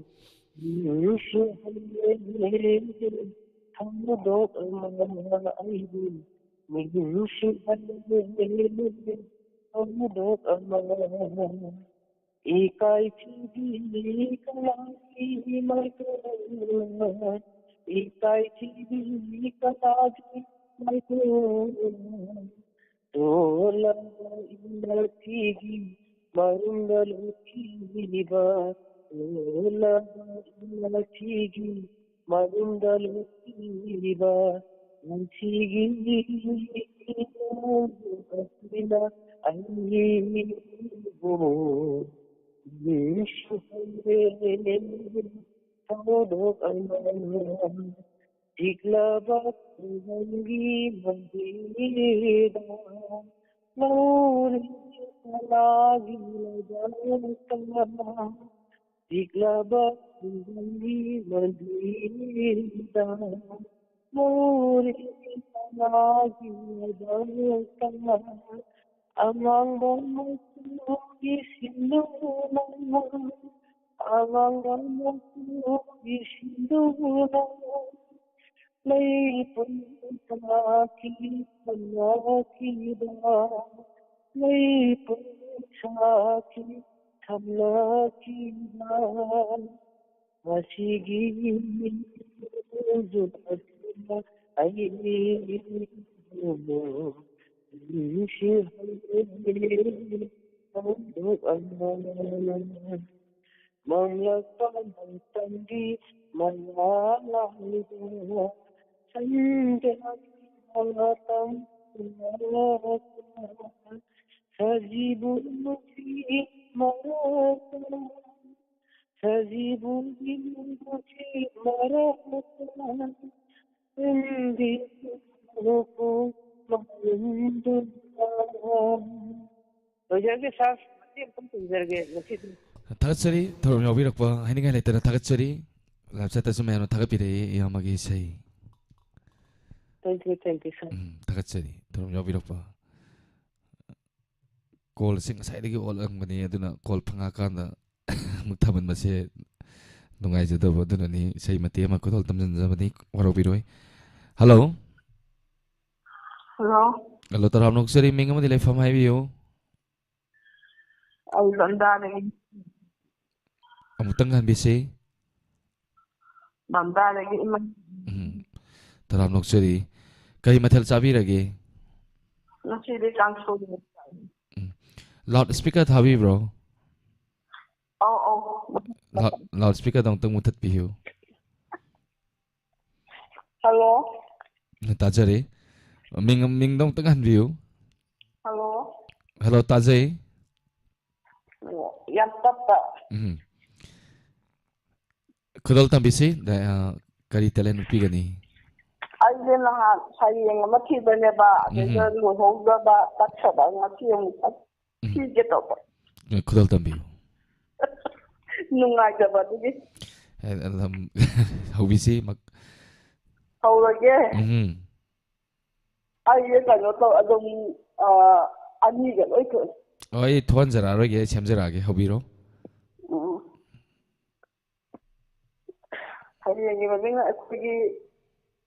Nusiradi Diamond TV Plus Manipur. Koloi biar harga lame kungdamana ningkondi mahaki mapari monsangna ningkolegi aku gini sigi Diamond TV ni. Ina ibir angang an khasna sabok sudah yang pamatan riba aku gini sigi Diamond TV. Awa ana tayong jagi patharong wadi Diamond ni Diamond Malaysian na tunga na sapam ni dinangi. Ni kauge nang buai kogi Diamond TV. Like the lara tol tara basing it how happy ribi kogi Diamond ni siredi Diamond. Ahal wari ima ahal warba iba kiagi awa patapang wari kauge ko nang buai kogi Diamond TV. Malay ina yung pang tiada nang gilanam tanasun batana gili na kauge ko nang pong sigi kogi Diamond TV. ꯆꯤꯡꯃꯤ ꯇꯝꯃꯤ ꯏꯆꯦ ꯏꯅꯥꯎ ꯀꯌꯥꯒꯤ ꯑꯋꯥꯠ ꯑꯅꯥ ꯄꯣꯊꯥꯐꯝ ꯑꯣꯏꯔꯤꯕꯤ ꯀꯣꯂꯣꯏꯅꯒꯤ ꯃꯤꯠꯌꯦꯡ ꯇꯧꯕꯤ ꯀꯣꯗꯔꯟ TV ꯏꯆꯥ ꯏꯁꯨ ꯏꯆꯤꯜ ꯏꯅꯥꯎ ꯀꯌꯥꯒꯤ ꯏꯁꯩ ꯁꯩꯌꯦꯛ ꯁꯪꯉ ꯃꯥꯂꯦꯝ ꯁꯤꯟꯕ ꯁꯪꯉ ꯁꯩꯇꯥꯕꯤꯕꯤ ꯅꯪꯒꯤ ꯅꯒꯨꯟꯗꯅ ꯁꯩꯊꯥꯕ ꯂꯣꯏꯔꯣꯏ ꯇꯧꯒꯦꯀꯣ ꯅꯪꯕꯨ ꯅꯨꯡꯁꯤꯕꯤ ꯑꯩꯈꯣꯏꯒꯤ ꯗꯥꯏꯃꯟ ꯇꯤꯚꯤ ꯃꯄꯣꯛꯁꯤꯅ ꯂꯣꯏꯖꯕꯁꯨ ꯅꯪꯒꯤ ꯅꯒꯨꯟꯗꯤ ꯂꯩꯍꯧꯔꯒꯅꯤ ꯃꯥꯂꯦꯝꯁꯤꯅ ꯂꯩꯔꯤ ꯃꯈꯩ ꯀꯧꯒꯦꯀꯣ ꯅꯪꯕꯨ ꯑꯩꯈꯣꯏꯒꯤ ꯗꯥꯏꯃꯟ ꯇꯤꯚꯤ ꯄ꯭ꯂꯁ ꯃꯅꯤꯄꯨꯔ ꯂꯣꯏꯔꯒꯦ ꯁꯥꯁꯤꯗ ꯏꯕꯨꯡꯉꯣ ꯊꯥꯒꯠꯆꯔꯤ ꯏꯅꯝꯆꯥ ꯌꯥꯝ ꯐꯖꯅ ꯈꯨꯗꯣꯜ ꯇꯝꯕꯤꯔꯦ ꯍꯜꯂꯣ ꯍꯜꯂꯣ ꯇꯥꯖꯩ ꯏꯅꯝꯆꯥ ꯌꯥꯝ ꯐꯖꯅ ꯈꯨꯗꯣꯜ ꯇꯝꯕꯤꯔꯦ ꯗꯥꯏꯃꯟ ꯇꯤꯚꯤꯕꯨ ꯁꯩ ꯊꯥꯕ ꯍꯥꯏꯇꯥꯔꯦ ꯁꯩꯔꯦꯡ ꯑꯃ ꯐꯖꯅ ꯈꯨꯗꯣꯜ ꯇꯝꯕꯤꯔꯦ ꯊꯥꯒꯠꯆꯩ ꯏꯅꯝꯆꯥꯅ ꯑꯗꯨꯝ ꯏꯕꯤꯕꯤꯔꯣ ꯍꯣꯏ ꯍꯣꯏ ꯑꯣ ꯑꯩꯅ ꯏꯔꯤꯅꯦ ꯃꯃꯥ ꯄꯥꯃꯣꯅ ꯏꯔꯤꯅꯦ ꯑꯣꯀꯦ ꯃꯃꯥ ꯊꯥꯒꯠꯆꯔꯤ ꯌꯥꯝ ꯐꯖꯅ ꯈꯨꯗꯣꯜ ꯇꯝꯕꯤꯔꯦ ꯃꯃꯥ ꯂꯥꯏꯐ ꯆꯠꯇꯁꯨ ꯃꯌꯥꯝꯅ ꯈꯨꯕꯥꯛ ꯈꯨꯕꯤꯔꯤ ꯃꯙꯨꯕꯂꯥ ꯂꯥꯏꯁ꯭ꯔꯝ ꯃꯙꯨꯕꯂꯥ ꯍꯦꯂꯦꯟ ꯗꯦꯕꯤ ꯗꯦꯕꯖꯥꯅꯤ ꯀꯁꯔ ꯖꯣꯏ ꯃꯩꯔꯥꯡꯊꯦꯝ ꯇꯤꯂꯣꯇꯃꯥ ꯂꯥꯏꯁ꯭ꯔꯝ ꯑꯦꯂꯥꯡꯕꯝ ꯔꯣꯕꯤꯇꯥ ꯏꯕꯦꯝꯆꯥ ꯅꯤꯡꯊꯧꯖꯝ ꯑꯝꯕꯤ ꯑꯦꯂꯥꯡꯕꯝ ꯂꯥꯏꯐ ꯆꯠꯇ ꯂꯩꯕꯤꯔꯤꯕ ꯃꯌꯥꯝꯅ ꯌꯥꯝ ꯊꯥꯒꯠꯄꯤꯔꯦ ꯌꯥꯏꯐꯕꯤ ꯆꯅꯨ ꯍꯣꯏ ꯍꯣꯏ ꯑꯩꯁꯨ ꯂꯥꯏꯆꯠ ꯂꯩꯕ ꯃꯌꯥꯝꯕꯨ ꯊꯥꯒꯠꯆꯔꯤ ꯊꯥꯒꯠꯆꯔꯤ ꯊꯧꯔꯝ ꯌꯥꯎꯕꯤꯔꯛꯄ ꯔꯤꯁ ꯅꯥꯎꯔꯦꯝ ꯇꯔꯥꯝ ꯅꯣꯛꯆꯔꯤ ꯑꯗꯨꯒ ꯃꯊꯪꯒꯤ ꯀꯣꯂꯔꯗ ꯈꯨꯗꯣꯡꯆꯥ ꯄꯤꯖꯔꯤ 10ꯒ ꯃꯤꯅꯤꯠ 10 ꯆꯠꯄꯗ ꯊꯧꯔꯝꯁꯤ ꯂꯣꯏꯁꯤꯟꯖꯒꯦ ꯀꯣꯜ ꯐꯪꯗꯕꯁꯤꯡ ꯀꯣꯜ ꯇ꯭ꯔꯥꯏ ꯇꯧꯕꯤꯔꯣ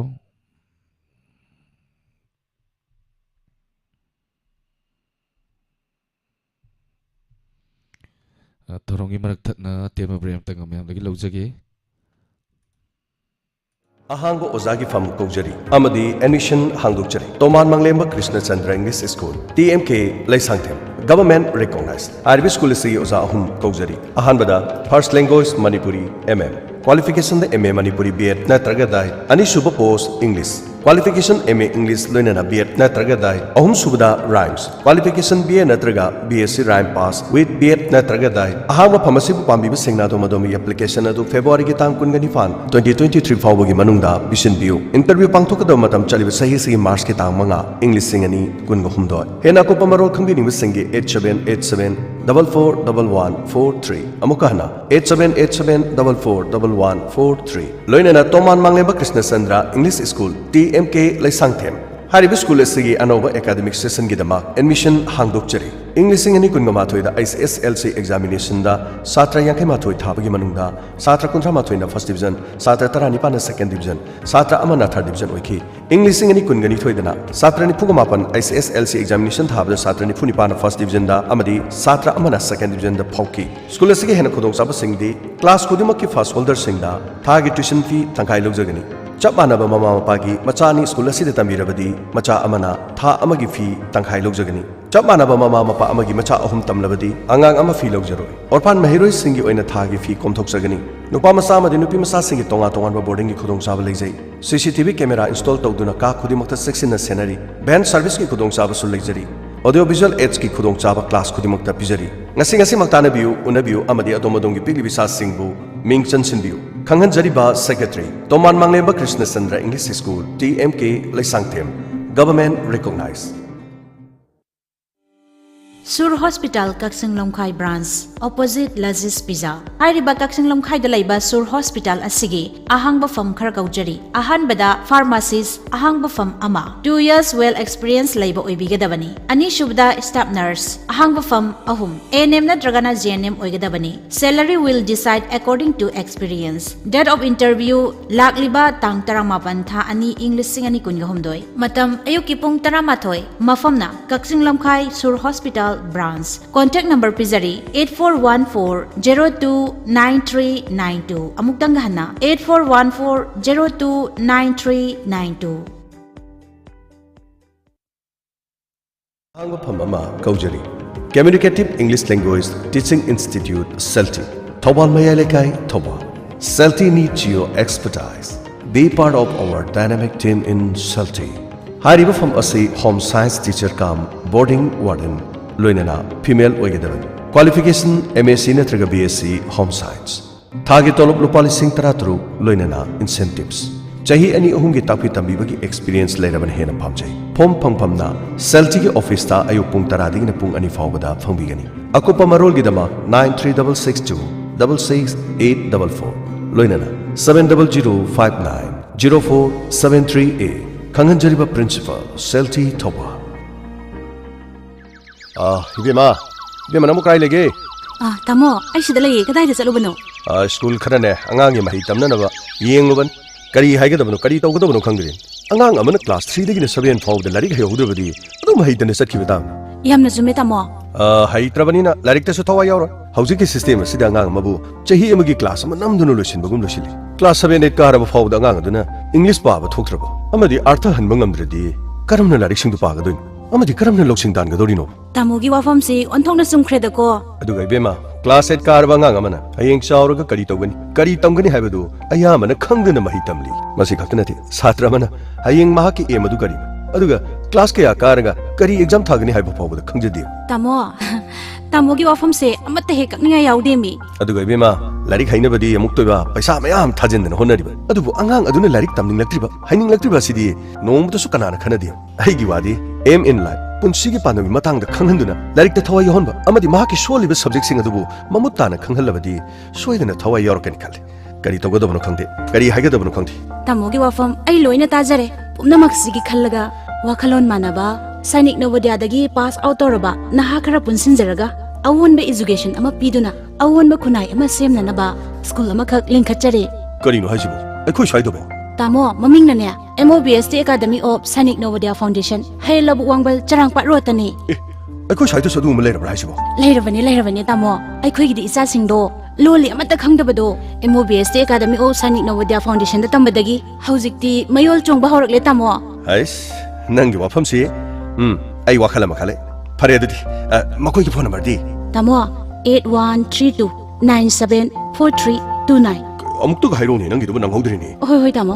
8132974329 yare MOBST Academy of Sainik Novodia Foundation hayelabu wangbal sarang padro era ai khoi swai de sul leira bora ai am ta chalu ki ge ko hoi tamo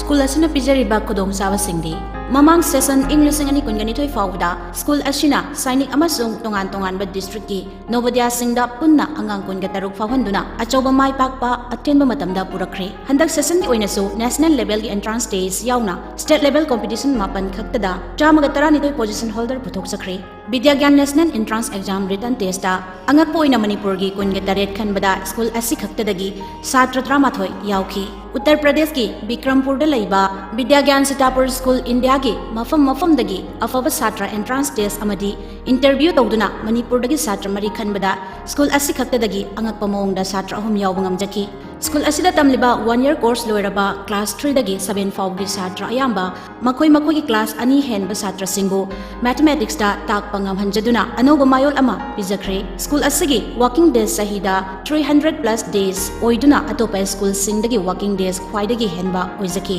numit khudingi tongan ba co-curricular activities news reading thoughts of the day students talk quiz program haptuna school asigi Facebook page MOBST Academy Sainik Novodia Foundation da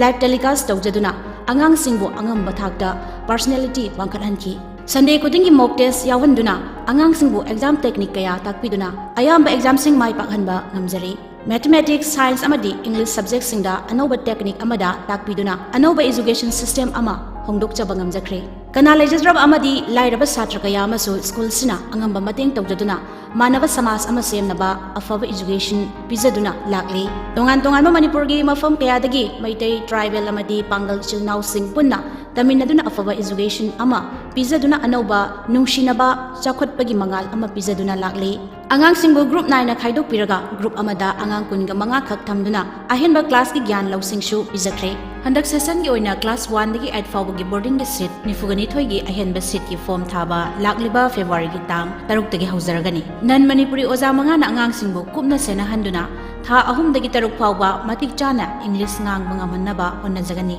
class 1 dagi hauduna Sainik Novodia RIMC na chungbagi foundation takpi tambi ba hauduna angang khudingmak Sainik Novodia RIMC Vidyagyan gumba school singda khanana ba honnajagadauri Muslim satra singbu namaz matam manga solan batanatana Maulana Anina Duniyat course maram sana takwi tambiduna tha ahum kudingi exam tawduna chahi ahumda Sonat Yatnaba Akhanaba program su hapsinjari. Numit kudingi assembly activities oina co-curricular activities kaya hapsinjaduna angang kudingmaki personality wangnaba makhatana honazagadori. Nobadia Sainik RMS RIMC Vidyagyan Thagadaba angang singbu Akhanaba class da Akhanaba ozasingna takpi tambiri. Mahiroi singna larik tamakpa matamda masagi chanaba sinpham amasu paiduna yumgi amadi samasi mateng pangnaba angang singbu vocational skill training class su hapsinjagadori. Group amada satra kunga manga khak phamhanduna kupna nainaduna hena fahannaba honajari. Kaubiraganu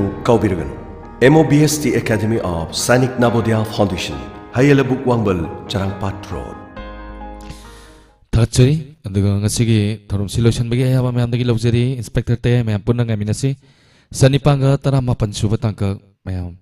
pung tara mathoi makai chapchana mayam du khudol tamjage stream se makta da isai khara khudol tamjage isai makhal mathel gi isai sing mathang khudol tamjarake loina ngasigi thorum masida call tobi rakraba khudima haining aletena thagachari ngasigi caller khudima yana fajana khudol tambi aduga thorum masibu mapung phambi Haningai letena thagachari amadi YouTube live streaming da miyeng tabiri ba kudimak pa jo haningai letena thagachari GTPN TV channel MCTV da miyeng tabiri ba kusiam live malem sin bathung na tabiri ba kudimak thagachaba phongtok chaba loina na puno pu olen sapam na khurumjari.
Shiba ho isanau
ꯆꯠꯇ ꯂꯩꯍꯟꯅꯤꯡꯂꯦ ꯏꯅꯥꯛꯇ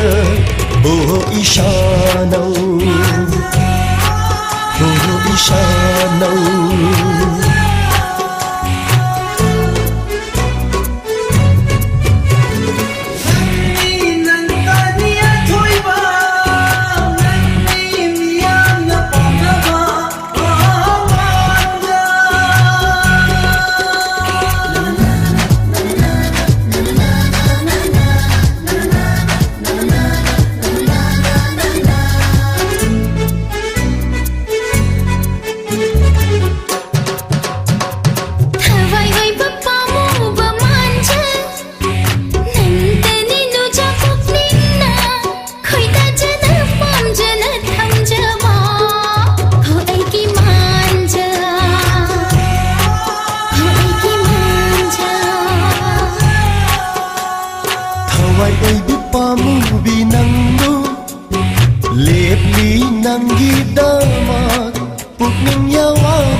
Nasiba oh ishanau oh ishanau aiki manja oh ishanau aiki manja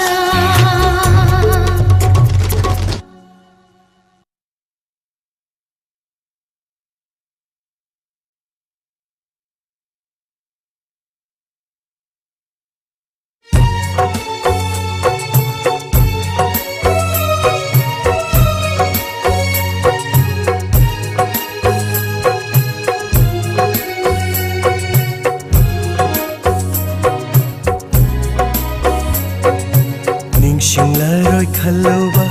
thamoi sina hena mai cha bhap lagle Ningshinglaroi khaloba thamoi sina hena mai cha bhap lagle matama magi nungshirabi matama magi nungshirabi Shagayona chakravi Ningshinglaroi khaloba thamoi sina hena mai cha bhap lagle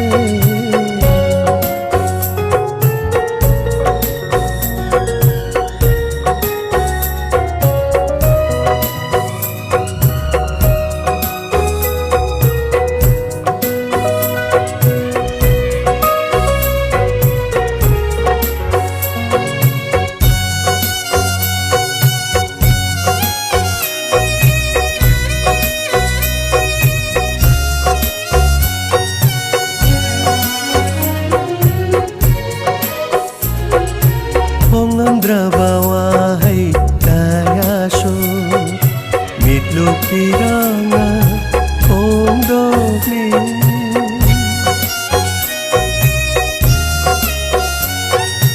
Hongam drabawa hai kayasho Mitlu piranga kondogli Kairaba haigi tamoise Machetana kai krashanu Kairaba haigi thamoise machetana kai krashanu machetana kai krashanu Ningshinglaroi khaloba thamoi sina hena mai cha bhap lagle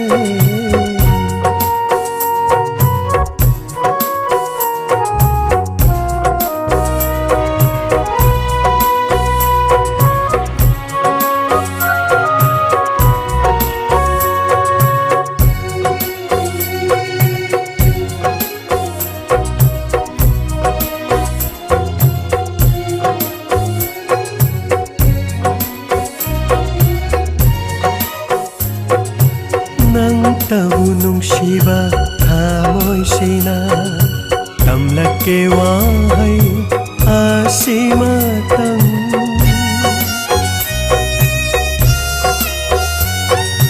Nang tabu nungsiba thamoi ꯁꯤꯅ ꯇꯝꯂꯛꯀꯦ ꯋꯥꯍꯩ ꯑꯁꯤꯃꯇꯪ ꯑꯅꯧꯕ ꯆꯍꯤꯅ ꯂꯥꯛꯄꯗ ꯌꯥꯏꯐꯕ ꯇꯧꯌꯨꯀꯣ ꯅꯪꯒꯤ ꯄꯨꯟꯁꯤ ꯑꯅꯧꯕ ꯆꯍꯤꯅ ꯂꯥꯛꯄꯗ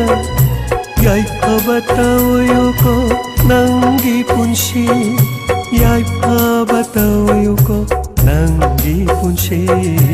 ꯅꯤꯡꯁꯤꯡꯂꯔꯣꯏ ꯈꯜꯂꯨꯕ ꯊꯃꯣꯏꯁꯤꯅ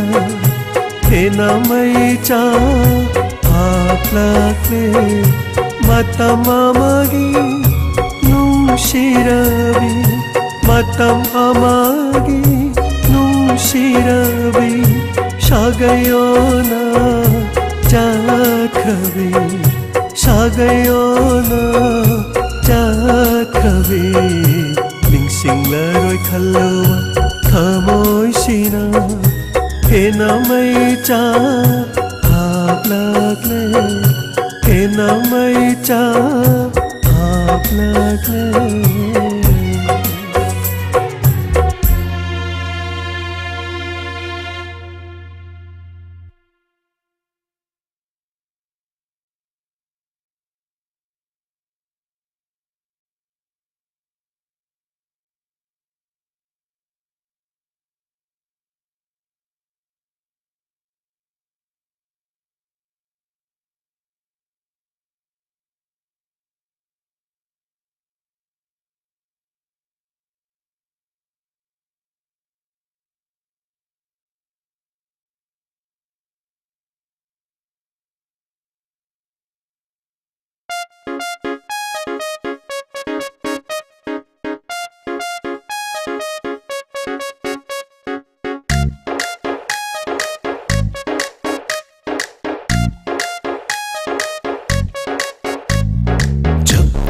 만의 와칼기세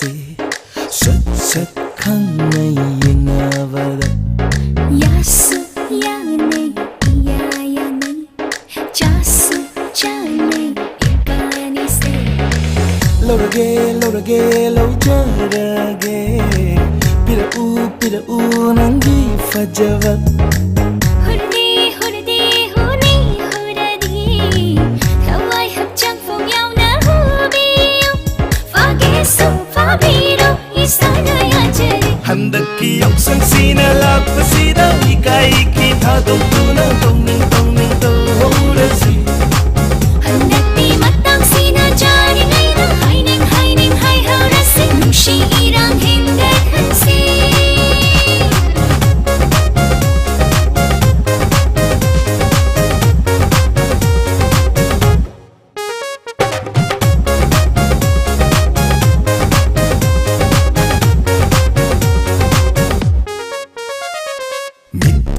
미가 묻잖아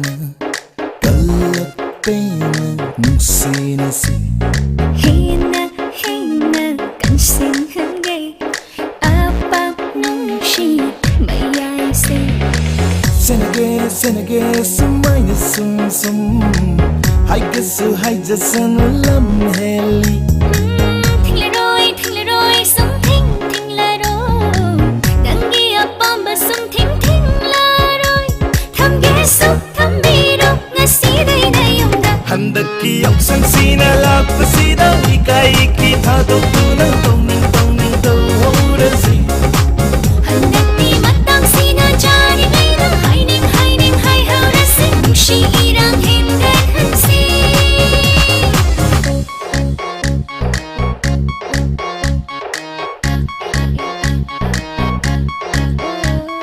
사자비는 내 일러봐 이탁이란 거 허얼리 할멈칸가 또폼칸가 나도 먼저 수루수루 이닝니 왜 이리 강나 나고 시시기 갈라져와 가면서 벌레박 놈들이 나로 인났다 하기를 레이드나 굳이 수반하고 일하는데 꽂힐라게 뭉시와 락론의 얘기라다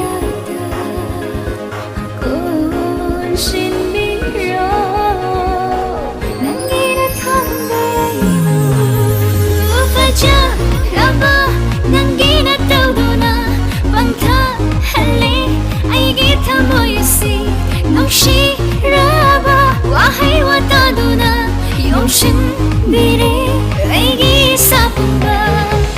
Lorage, lorage, laujarage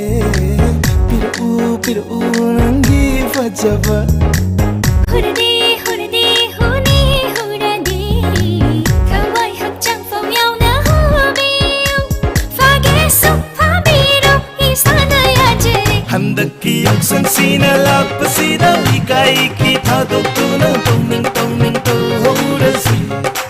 Handaki matang sina jari ngaina Haining, haining, hai haurasi Nushi irang hinday hansi Handaki yaksang sina lapasida Ikai ki thadokuna tongning tongning tohorasi Handaki matang sina jari ngaina Haining, haining, hai haurasi Nushi irang hinday hansi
Leiragadi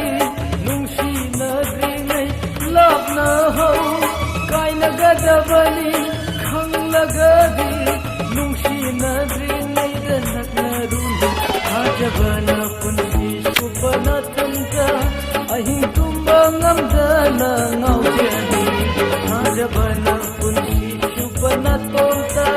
ꯑꯍꯤꯡ ꯇꯨꯝꯕ ꯌꯥꯗꯅ ꯉꯥꯎꯖꯅꯤ ꯅꯨꯡꯁꯤꯅꯔꯤꯉꯩ ꯑꯩꯗꯤ ꯅꯣꯡꯃꯇꯁꯨ ꯈꯜꯂꯨꯗꯦ ꯀꯥꯏꯅꯒꯅꯤ ꯍꯥꯏꯕ ꯃꯥꯒ ꯅꯨꯡꯁꯤꯅꯔꯤꯉꯩ ꯑꯩꯗꯤ ꯅꯣꯡꯃꯇꯁꯨ ꯈꯜꯂꯨꯗꯦ ꯀꯥꯏꯅꯒꯅꯤ ꯍꯥꯏꯕ ꯃꯥꯒ ꯎꯅꯕ ꯈꯨꯗꯤꯡ ꯑꯩꯒꯤ ꯑꯣꯏꯔꯝꯕꯤꯗꯣ ꯉꯁꯤꯗꯤ ꯑꯃꯨꯛ ꯃꯤꯒꯤ ꯑꯣꯏꯈ꯭ꯔꯦ ꯎꯅꯕ ꯈꯨꯗꯤꯡ ꯑꯩꯒꯤ ꯑꯣꯏꯔꯝꯕꯤꯗꯣ ngashidi amuk migi oikre nungsinariyai aidi nongmatasu khallude kaina gani haiba maga nungsinariyai aidi nongmatasu khallude kaina gani haiba maga kaina gani haiba maga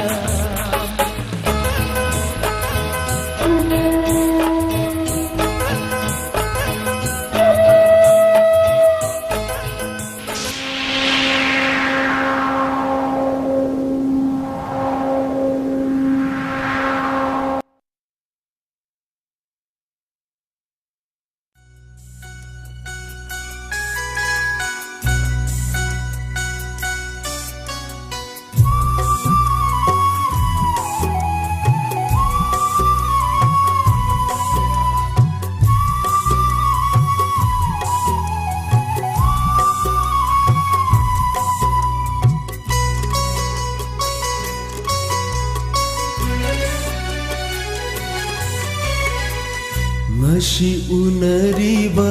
aikhoi se khangde hayeng na kari thok lagawa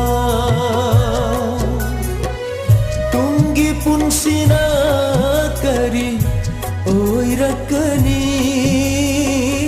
tungi punsina kari oirakani khalubadano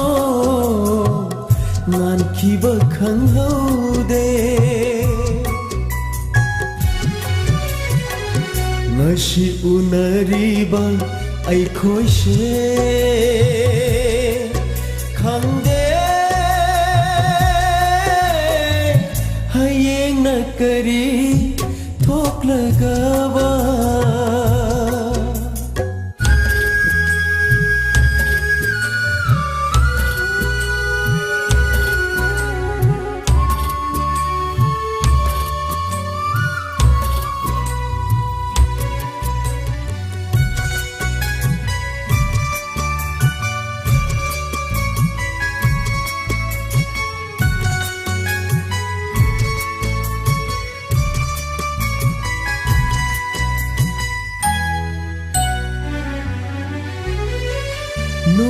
shiragaloiraba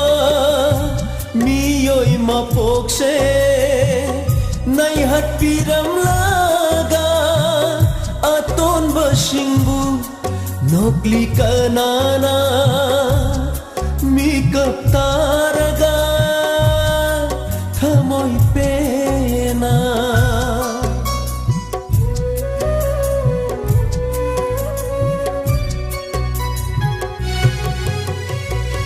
nongma shiragaloiraba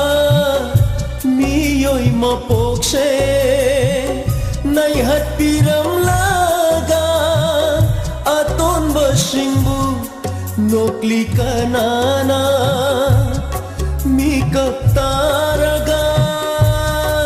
thamoi pena telaba punsigi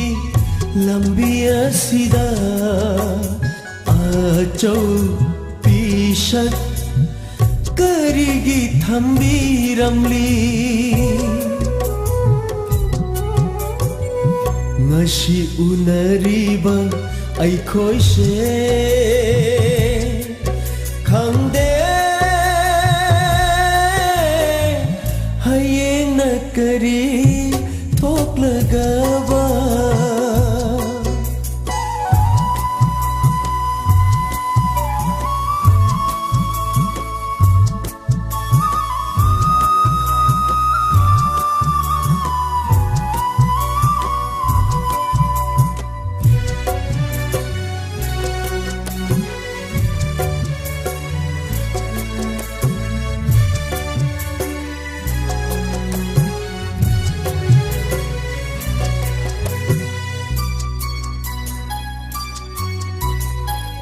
wasak amagaloy na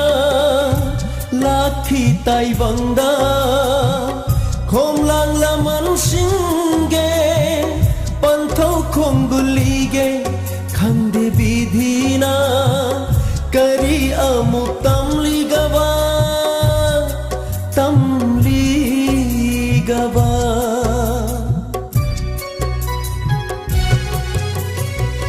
wasak amagaloy na lakhi taibangda khomlang laman singge panthau khomgulige khande bidhina kari amutam ligaba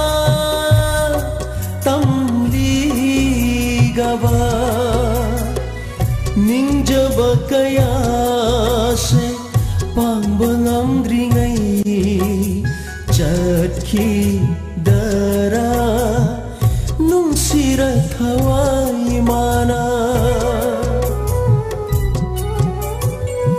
ngasi unariba aikhoi se khangde hayeng na kari thoklagaba dungi punsina kari oirakani dungi punsina kari oirakani khalubadano nankhiba khanghaude ngasi unariba aikhoi se khangde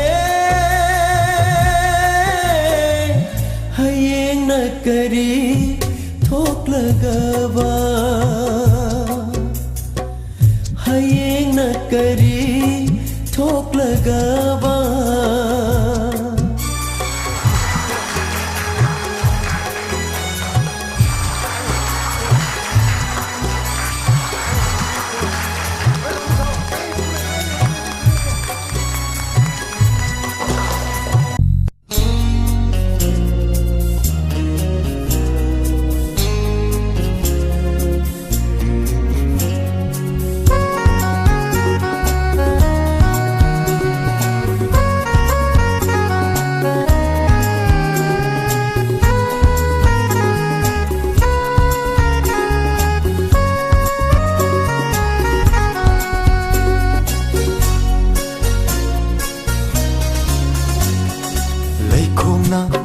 sonaga nacho na mina sem khare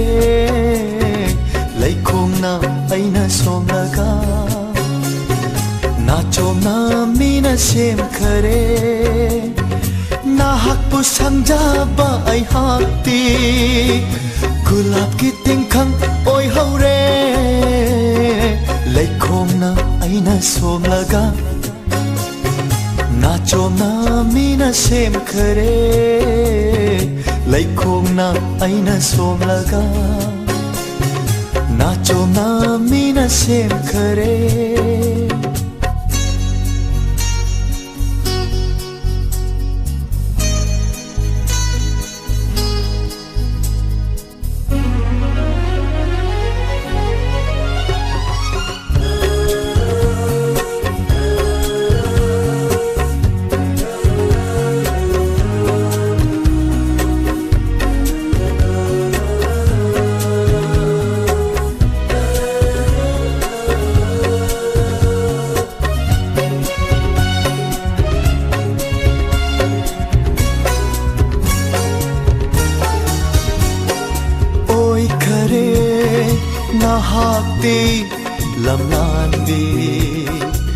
yai phaba kanagi khongloi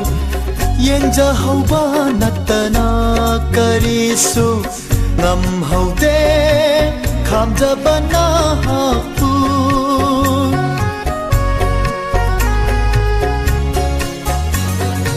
oi khare na hakti lamnan bi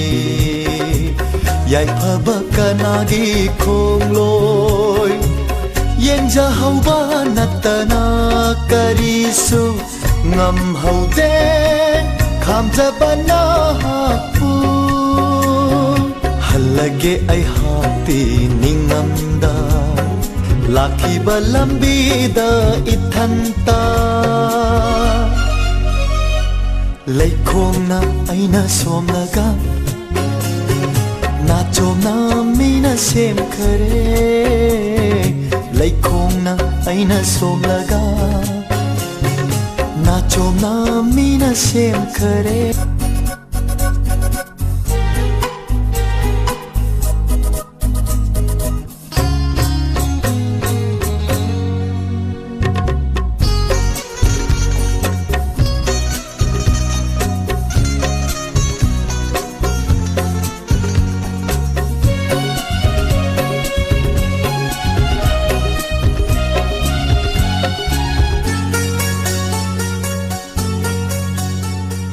nahaki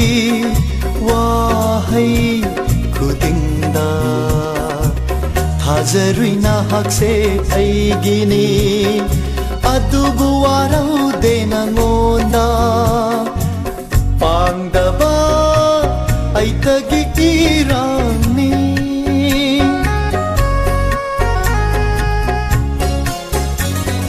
nahaki wahai khudingda thajarui nahakse aigini adubu warau dena ngonda pangdava aitagi pirani shintariba pirangi lamandi nathatta tadaba oisanu ꯂꯩꯈꯣꯡꯅ ꯑꯩꯅ ꯁꯣꯝꯂꯒ 나좀나 미나 셈ꯈꯔꯦ ꯂꯩꯈꯣꯡꯅ ꯑꯩꯅ ꯁꯣꯝꯂꯒ 나좀나 미나 셈ꯈꯔꯦ ꯅꯍꯥꯛꯄꯨ ꯁꯝꯖꯕ ꯑꯩꯍꯥꯛꯇꯤ ꯒꯨꯂꯥꯞꯀꯤ ꯇꯤꯡꯈꯪ ꯑꯣꯏꯍꯧꯔꯦ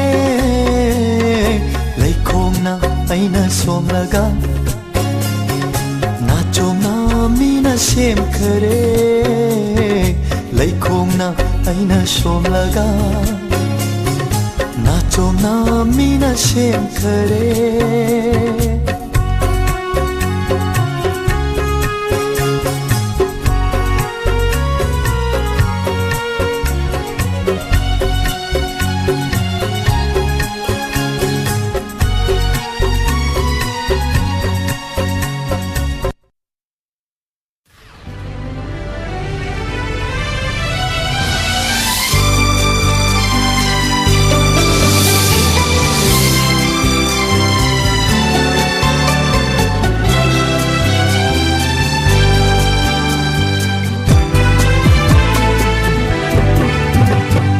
ꯂꯩꯁꯤꯜꯂꯣ ꯅꯪꯕꯨꯅꯦ ꯍꯥꯡꯍꯜꯂꯣꯅꯦ ꯑꯇꯤꯌꯥꯁꯦ ꯊꯠꯄꯤꯔꯅꯨ ꯊꯥꯕꯜꯁꯦ ꯉꯁꯤꯇꯗꯤ ꯅꯍꯥꯛꯅ ꯐꯝꯂꯤꯉꯩ ꯏꯅꯥꯛꯇ ꯆꯥꯅꯕꯤꯅ ꯌꯦꯡꯍꯟꯅꯤꯡꯂꯦ ꯊꯃꯣꯏꯁꯦ ꯄꯦꯟꯅ ꯐꯖꯕ ꯀꯌꯥꯁꯦ ꯂꯦꯡꯂꯤꯕ ꯎꯄꯥꯜ ꯋꯥꯄꯥꯜꯒꯤ ꯂꯩꯁꯤꯜꯂꯣ ꯅꯪꯕꯨꯅꯦ ꯍꯥꯡꯍꯜꯂꯣꯅꯦ ꯑꯇꯤꯌꯥꯁꯦ ꯊꯠꯄꯤꯔꯅꯨ ꯊꯥꯕꯜꯁꯦ ꯉꯁꯤꯇꯗꯤ ꯅꯍꯥꯛꯅ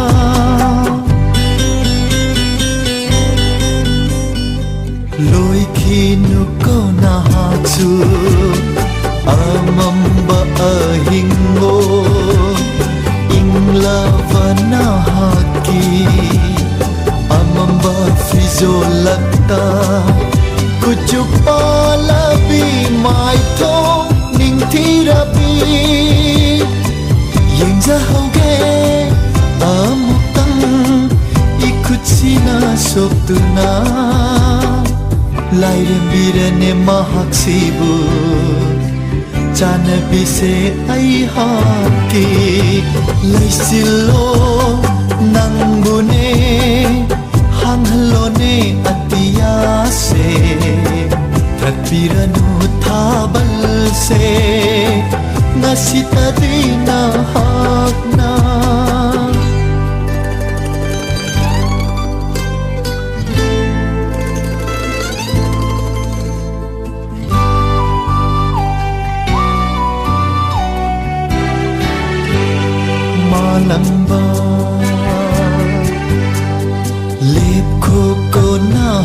su humlakhiganu nangi angau ba sahumda joy jai na kraba sambul se khumjin kraba kari gumbada chai tholak ba samlana ningthirabi mai thong se khoi da jana yengjariba nam loi ko warau tawa punsi sigi na hapu laisilo nang bune hang halo ne atia se tatpiranu thabal se nasita dina hakna laisilo nang bune hang halo ne atia se tatpiranu thabal se nasita dina hakna phamli ngai inak ta chana bina yeng haning le tha moi se pena phamli ngai inak ta chana bina yeng haning le tha moi se pena fajaba kaya se lengliba upal wapalgi laisilo nang bune hang halo ne atia se tatpiranu thabal se nasita dina hakna nasita dina hakna nasita dina hakna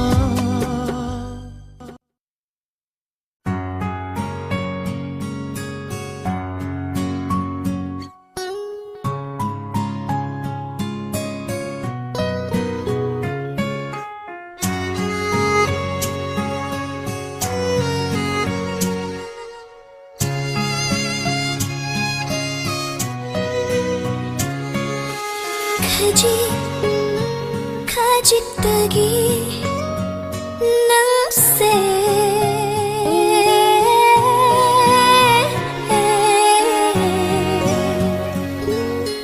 yauna henjilaki ngonda aha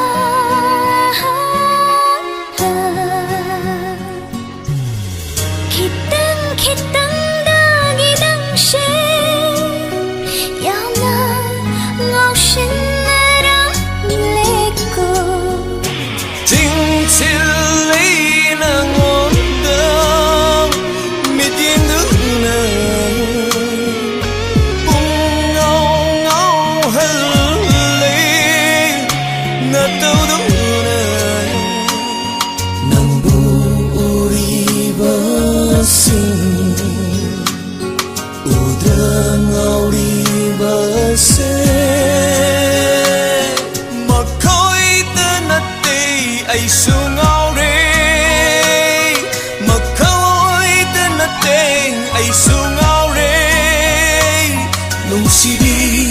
nanaibu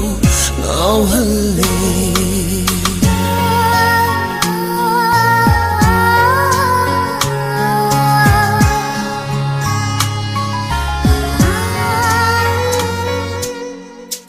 chila ahinga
singna khangdasu nangna di khanglini to say pak la ipak dam la chingya ude theng na dei nangum bi satam ho pak la ipak dam la chingya ude theng na dei nangum bi satam nangi phajabasina aibu olibani nangi phajabasina aibu olibani oh nungsibi awai oiribi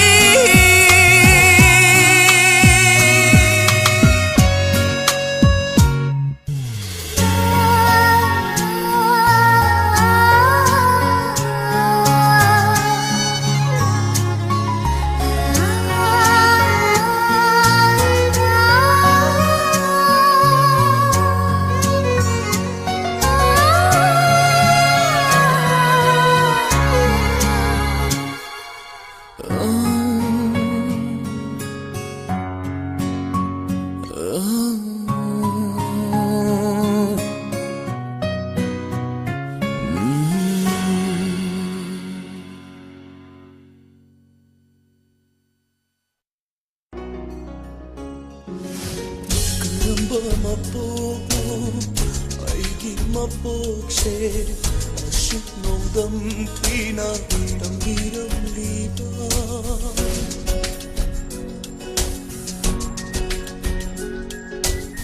Karamba mapok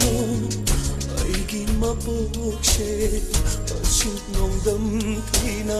tambiram liba Hey nodam ba karam na tambibano nang aibu aigi mapok sibu miyoy bagi mapok haiba dura hey nong tamba karam na tambibano nang aibu awabatana isaru foiraba mapok sibu Karigi ko biram li angam ba angam ba angam ba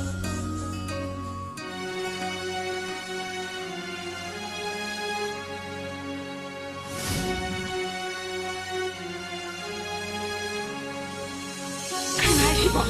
beba, beba, beba.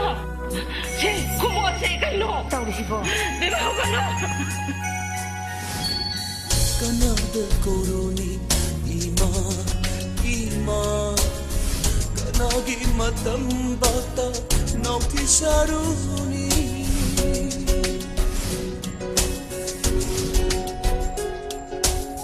kanana tambini haina kongta kanana lamjing bini aigi mai kai kongda yare pa urada mon khamba kongda yare pa urada mon khamba masibu sukobara mi oi mapo haibado masibu sukobara mi oi mapo haibado hey nong tamba karam na tambibano nang aibu awabatana isaru foiraba mapusibu karigi ko biram li angam ba angam ba angam ba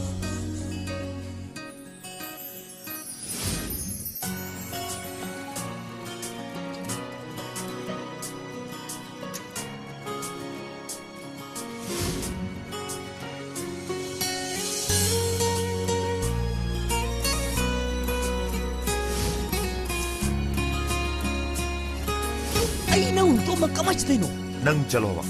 Ay ngam po thala. Chal. Idom lakot punsini idom tara do mamuk chat khini ma pham khanda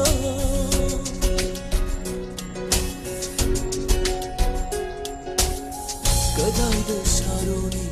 aigi khampo kanagi inkolda shaydam lugani wangla paching sang pare hangna bulu bu gam ha wangla paching sang pare hangna bulu bu gam ha lei ho ro ko na khoi di nong si da khung gang si da leng da na lei ho ro ko na khoi di nong si da khung gang si da leng da na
nungshi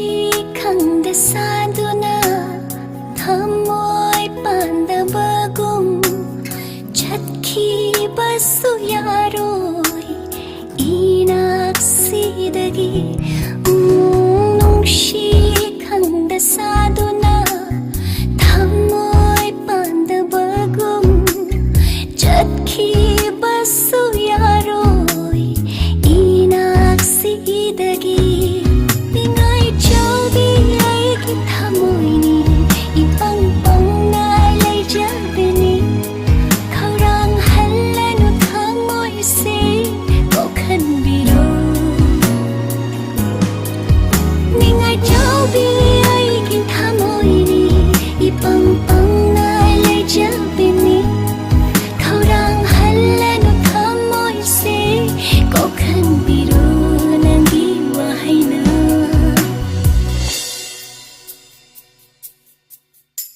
ꯂꯣꯟꯊꯣꯛꯇꯕ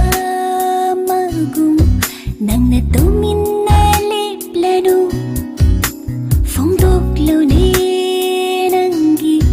ꯁꯦꯡꯂ ꯊꯝꯃꯣꯏꯒꯤ ꯅꯨꯡꯁꯤꯕ బందునా లేరను నంగి చిన్బడా హైరత్లోని నచ్చిన నుసి హైనా హోయిగి నుషిబా హోయిగి పాముబా హోయిగి నుషిబా హోయిగి పాముబా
ꯂꯩꯁꯥꯕꯤ ꯈꯖꯥꯏꯒꯤ ꯗꯤꯝꯄꯜꯗꯨꯗ ꯆꯤꯟꯕꯥꯜꯒꯤ ꯁꯝꯕ꯭ꯔꯨꯗꯨꯒ ꯃꯔꯧ ꯂꯩꯅ ꯅꯣꯛꯂꯛꯄ ꯎꯇꯝ ꯑꯩꯗꯤ ꯉꯥꯎꯔꯦ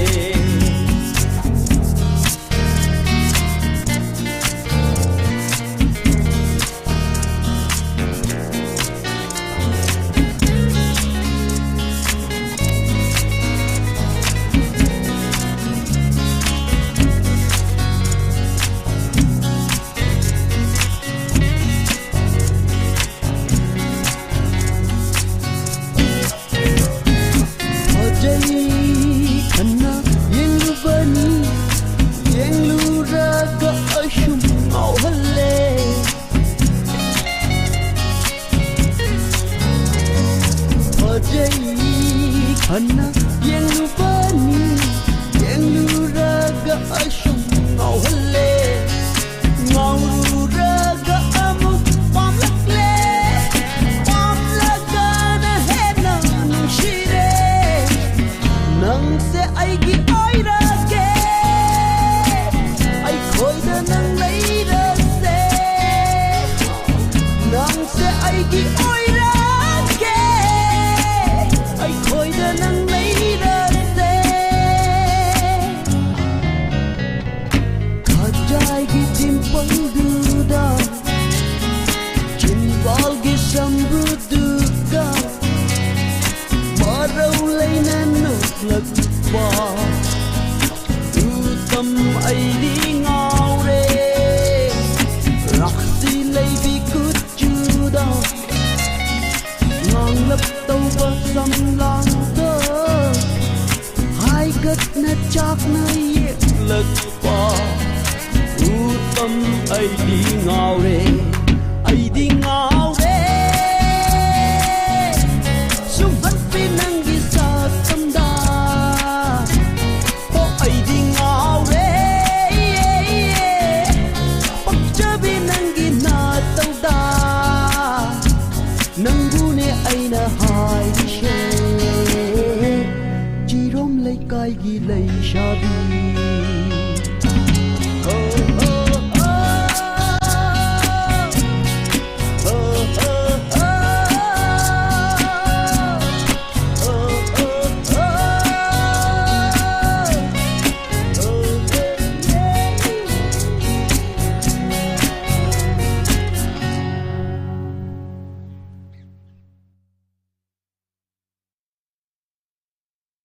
Hingna famganu nganna hankharo wari do launa sara kanuko ai khoi bungna takradi nang khungi mamanga chopchani nang bung shibagi na koi da lakbani nang bu pamjabagi na nak ta phambani noi kunda ngau jage na koi kunda si jage noi kunda ngau jage na koi kunda si jage oi taning de na chin phang thi thi ganu hai ning ba hai jawo ai di toi na la kani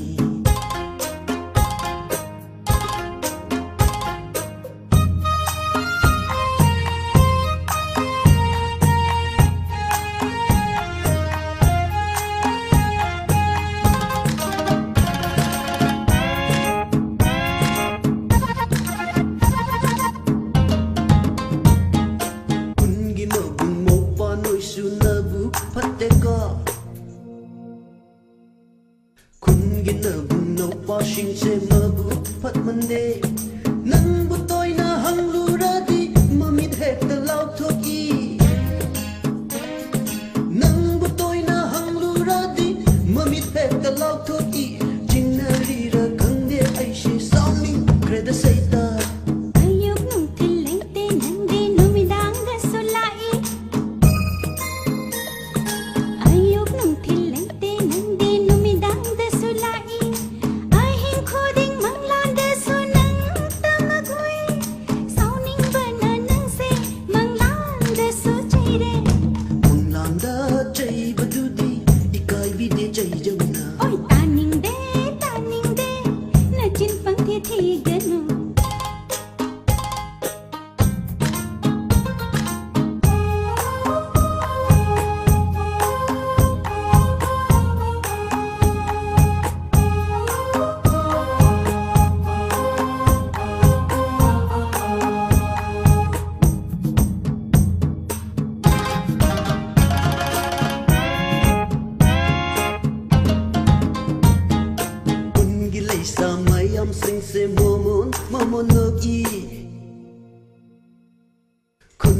leisha mayam sing se momon momon nok I aigi isak uba yade sita sita nok liba aigi isak uba yade sita sita nok liba lakna rira khangde song ding kreda aidi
Swaminath परिपालयासु माम् स्वामीनाथ परिपालयासु माम् स्वामीनाथ परिपालयासु माम् स्वत्प्रकाश मल्लीश गुरुगुगदेवसेनेश स्वामीनाथ परिपालयासु माम् स्वत्प्रकाश मल्लीश गुरुगुगदेवसेनेश स्वामीनाथ परिपालयासु माम्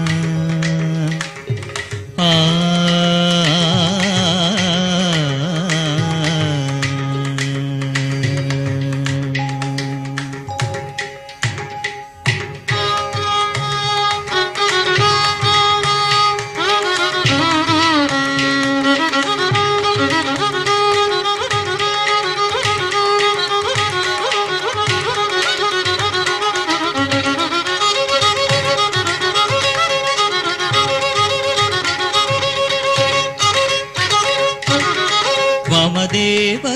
पार्वती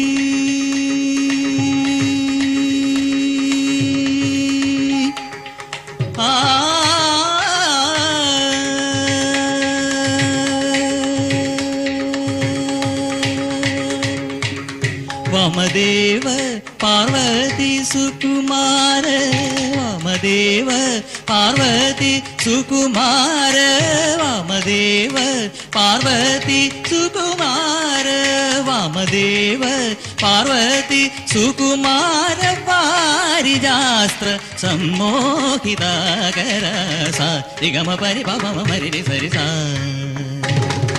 सारि गम पनि पम मरि सरि सा मगम पनि पम गमरि सनि सरि गम पगम पसानि पमरि स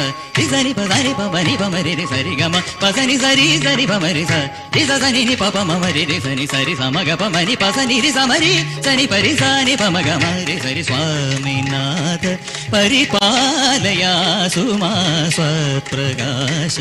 मल्लीश गुरुगदेवसेनेश स्वामीनाथ परिपालयासु माम्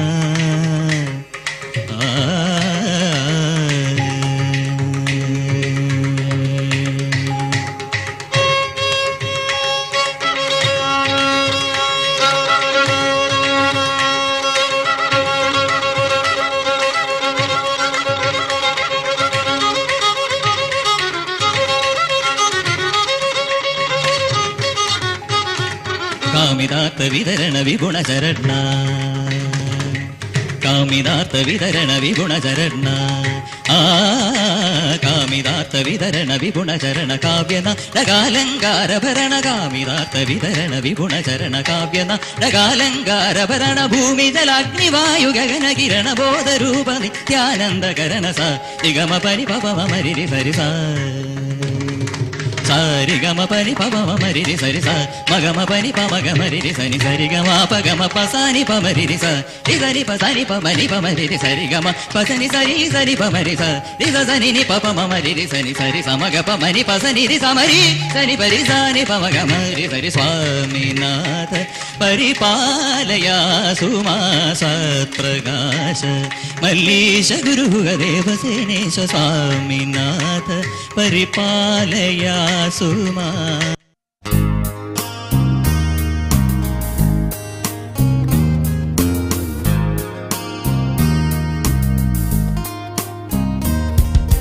la la la la la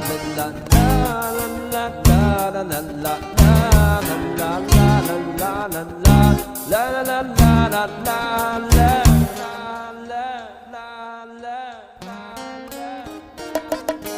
Wakkalda bu toyuna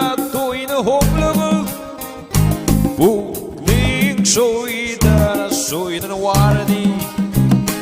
Bitti bu pungavda Nungsi mari tatani Wakkalda bu toyuna hoğlağı Bugün soydan vardı Bir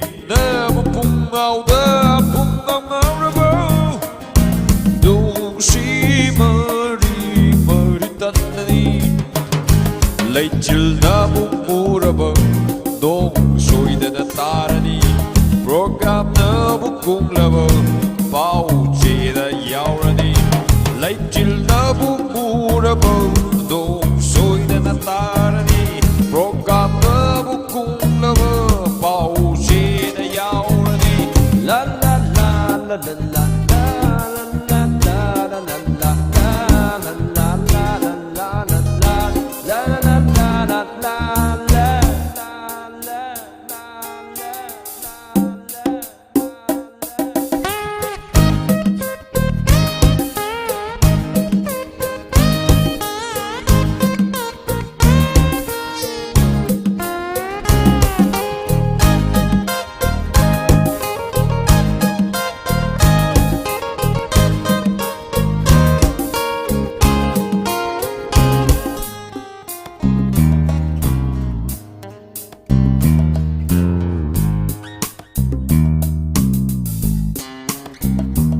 Chakri thang bom không chất tơ Achik pa wafam leite da Cinta pauda na runo waka maning han kini Chakri thang bom không chất tơ Achik pa wafam leite da Cinta pauda na runo waka maning han kini Say na pang na ta mui di Buk ting pang ka sol na di Matuno oi hala ni pun sida paka Leisha arriba Chạy na băng lơ bước thầm môi đi Bụng mình băng cơ sâu lên đi Mà dù na ôi hơ lơ đi Pun si được và cực Leisha arriba Oh Oh oh Oh oh Yeah Oh Oh oh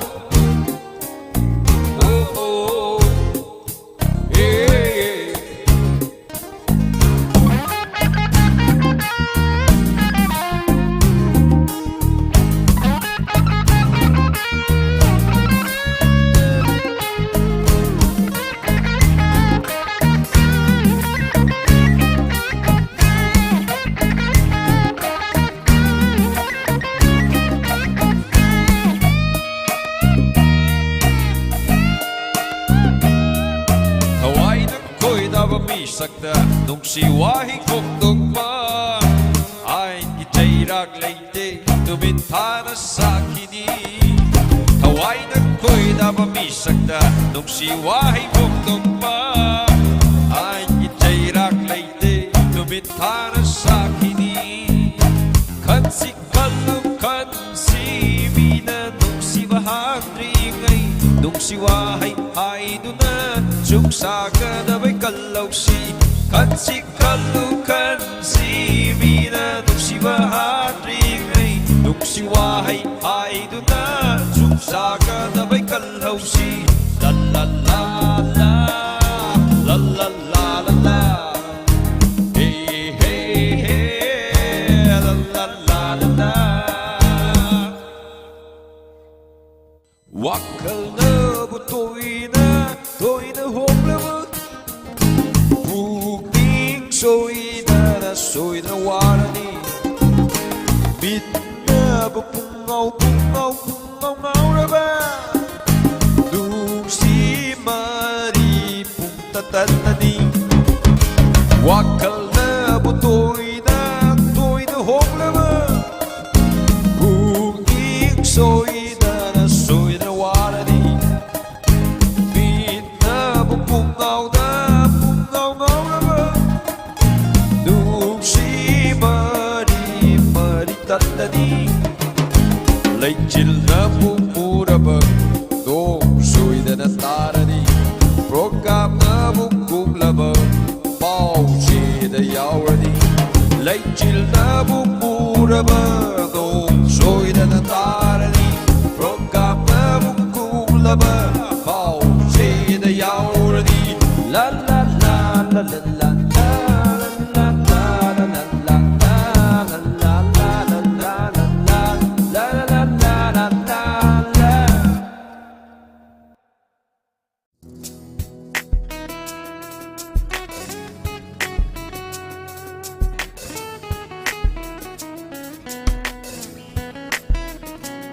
Here we go.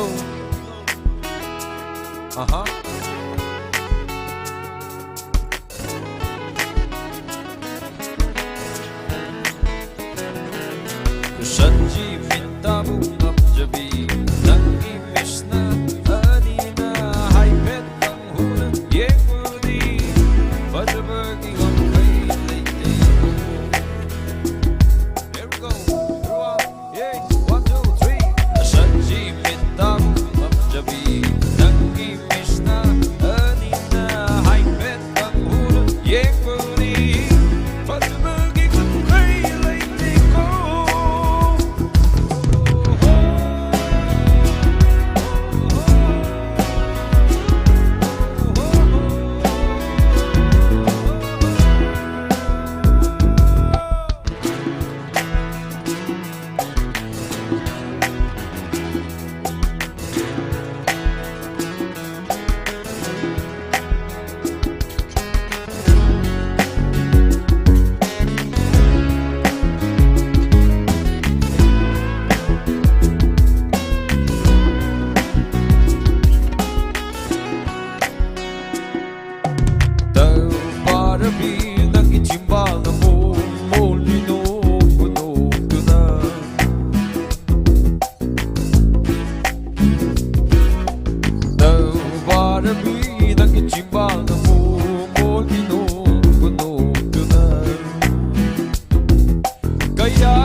chăm chăm na ta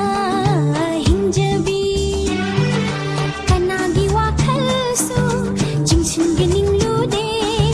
kanagi thamoi shu thugai ge khallu de karigino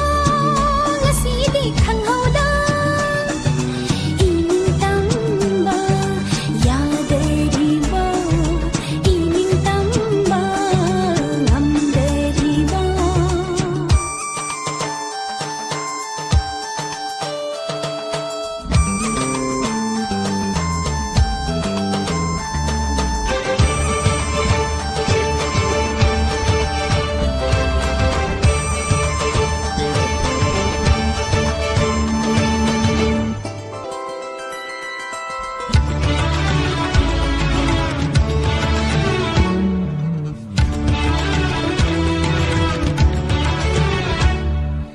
Yangida ko wakal nangi khongjilsu kalida ko thamoi nangi ithilsu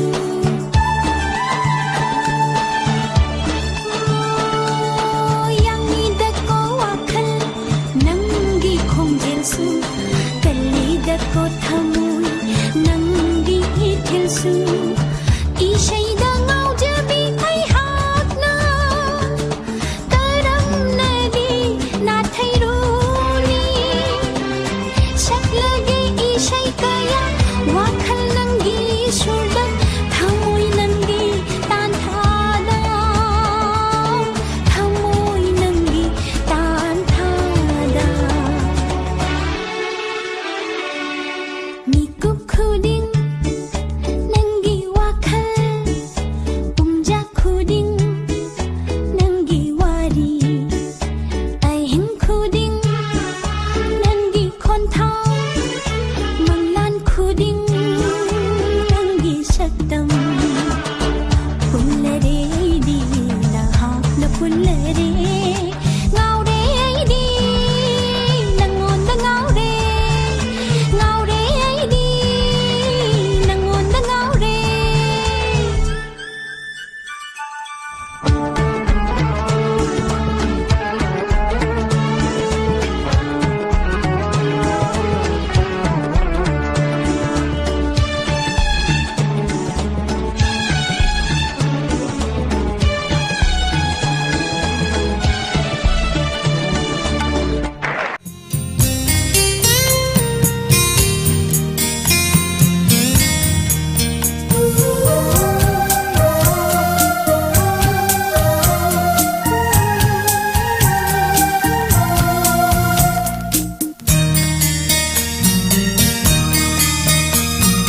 Kaya rakno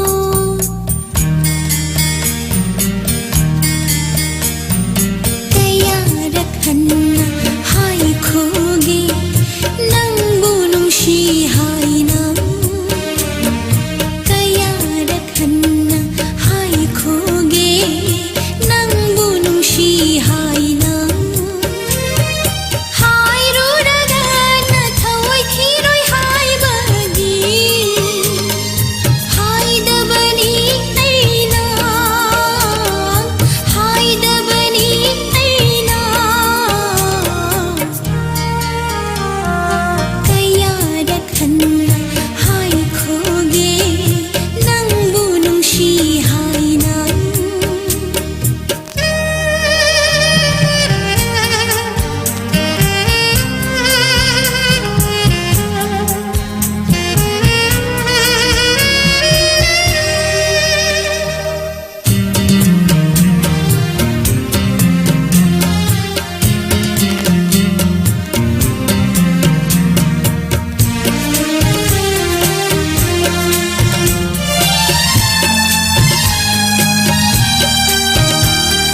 Thamoi di thamoi tana khangjasanu Wahigi kanaba laite Nungsiba tana pujasanu Utlu bagi kanabte Hojik kudol tamjakre makal matalgi chaising amadi talan han mikuk kharagi matungna santok sagani Inspector Tayai Sanipanga Taragani Pansu Vatangka Inspector Tayagidama topa PS amata lakpiyu miyambu ngaijaramgi. Haujuki oinadi miko kharadang miyamdagi lapthokjari.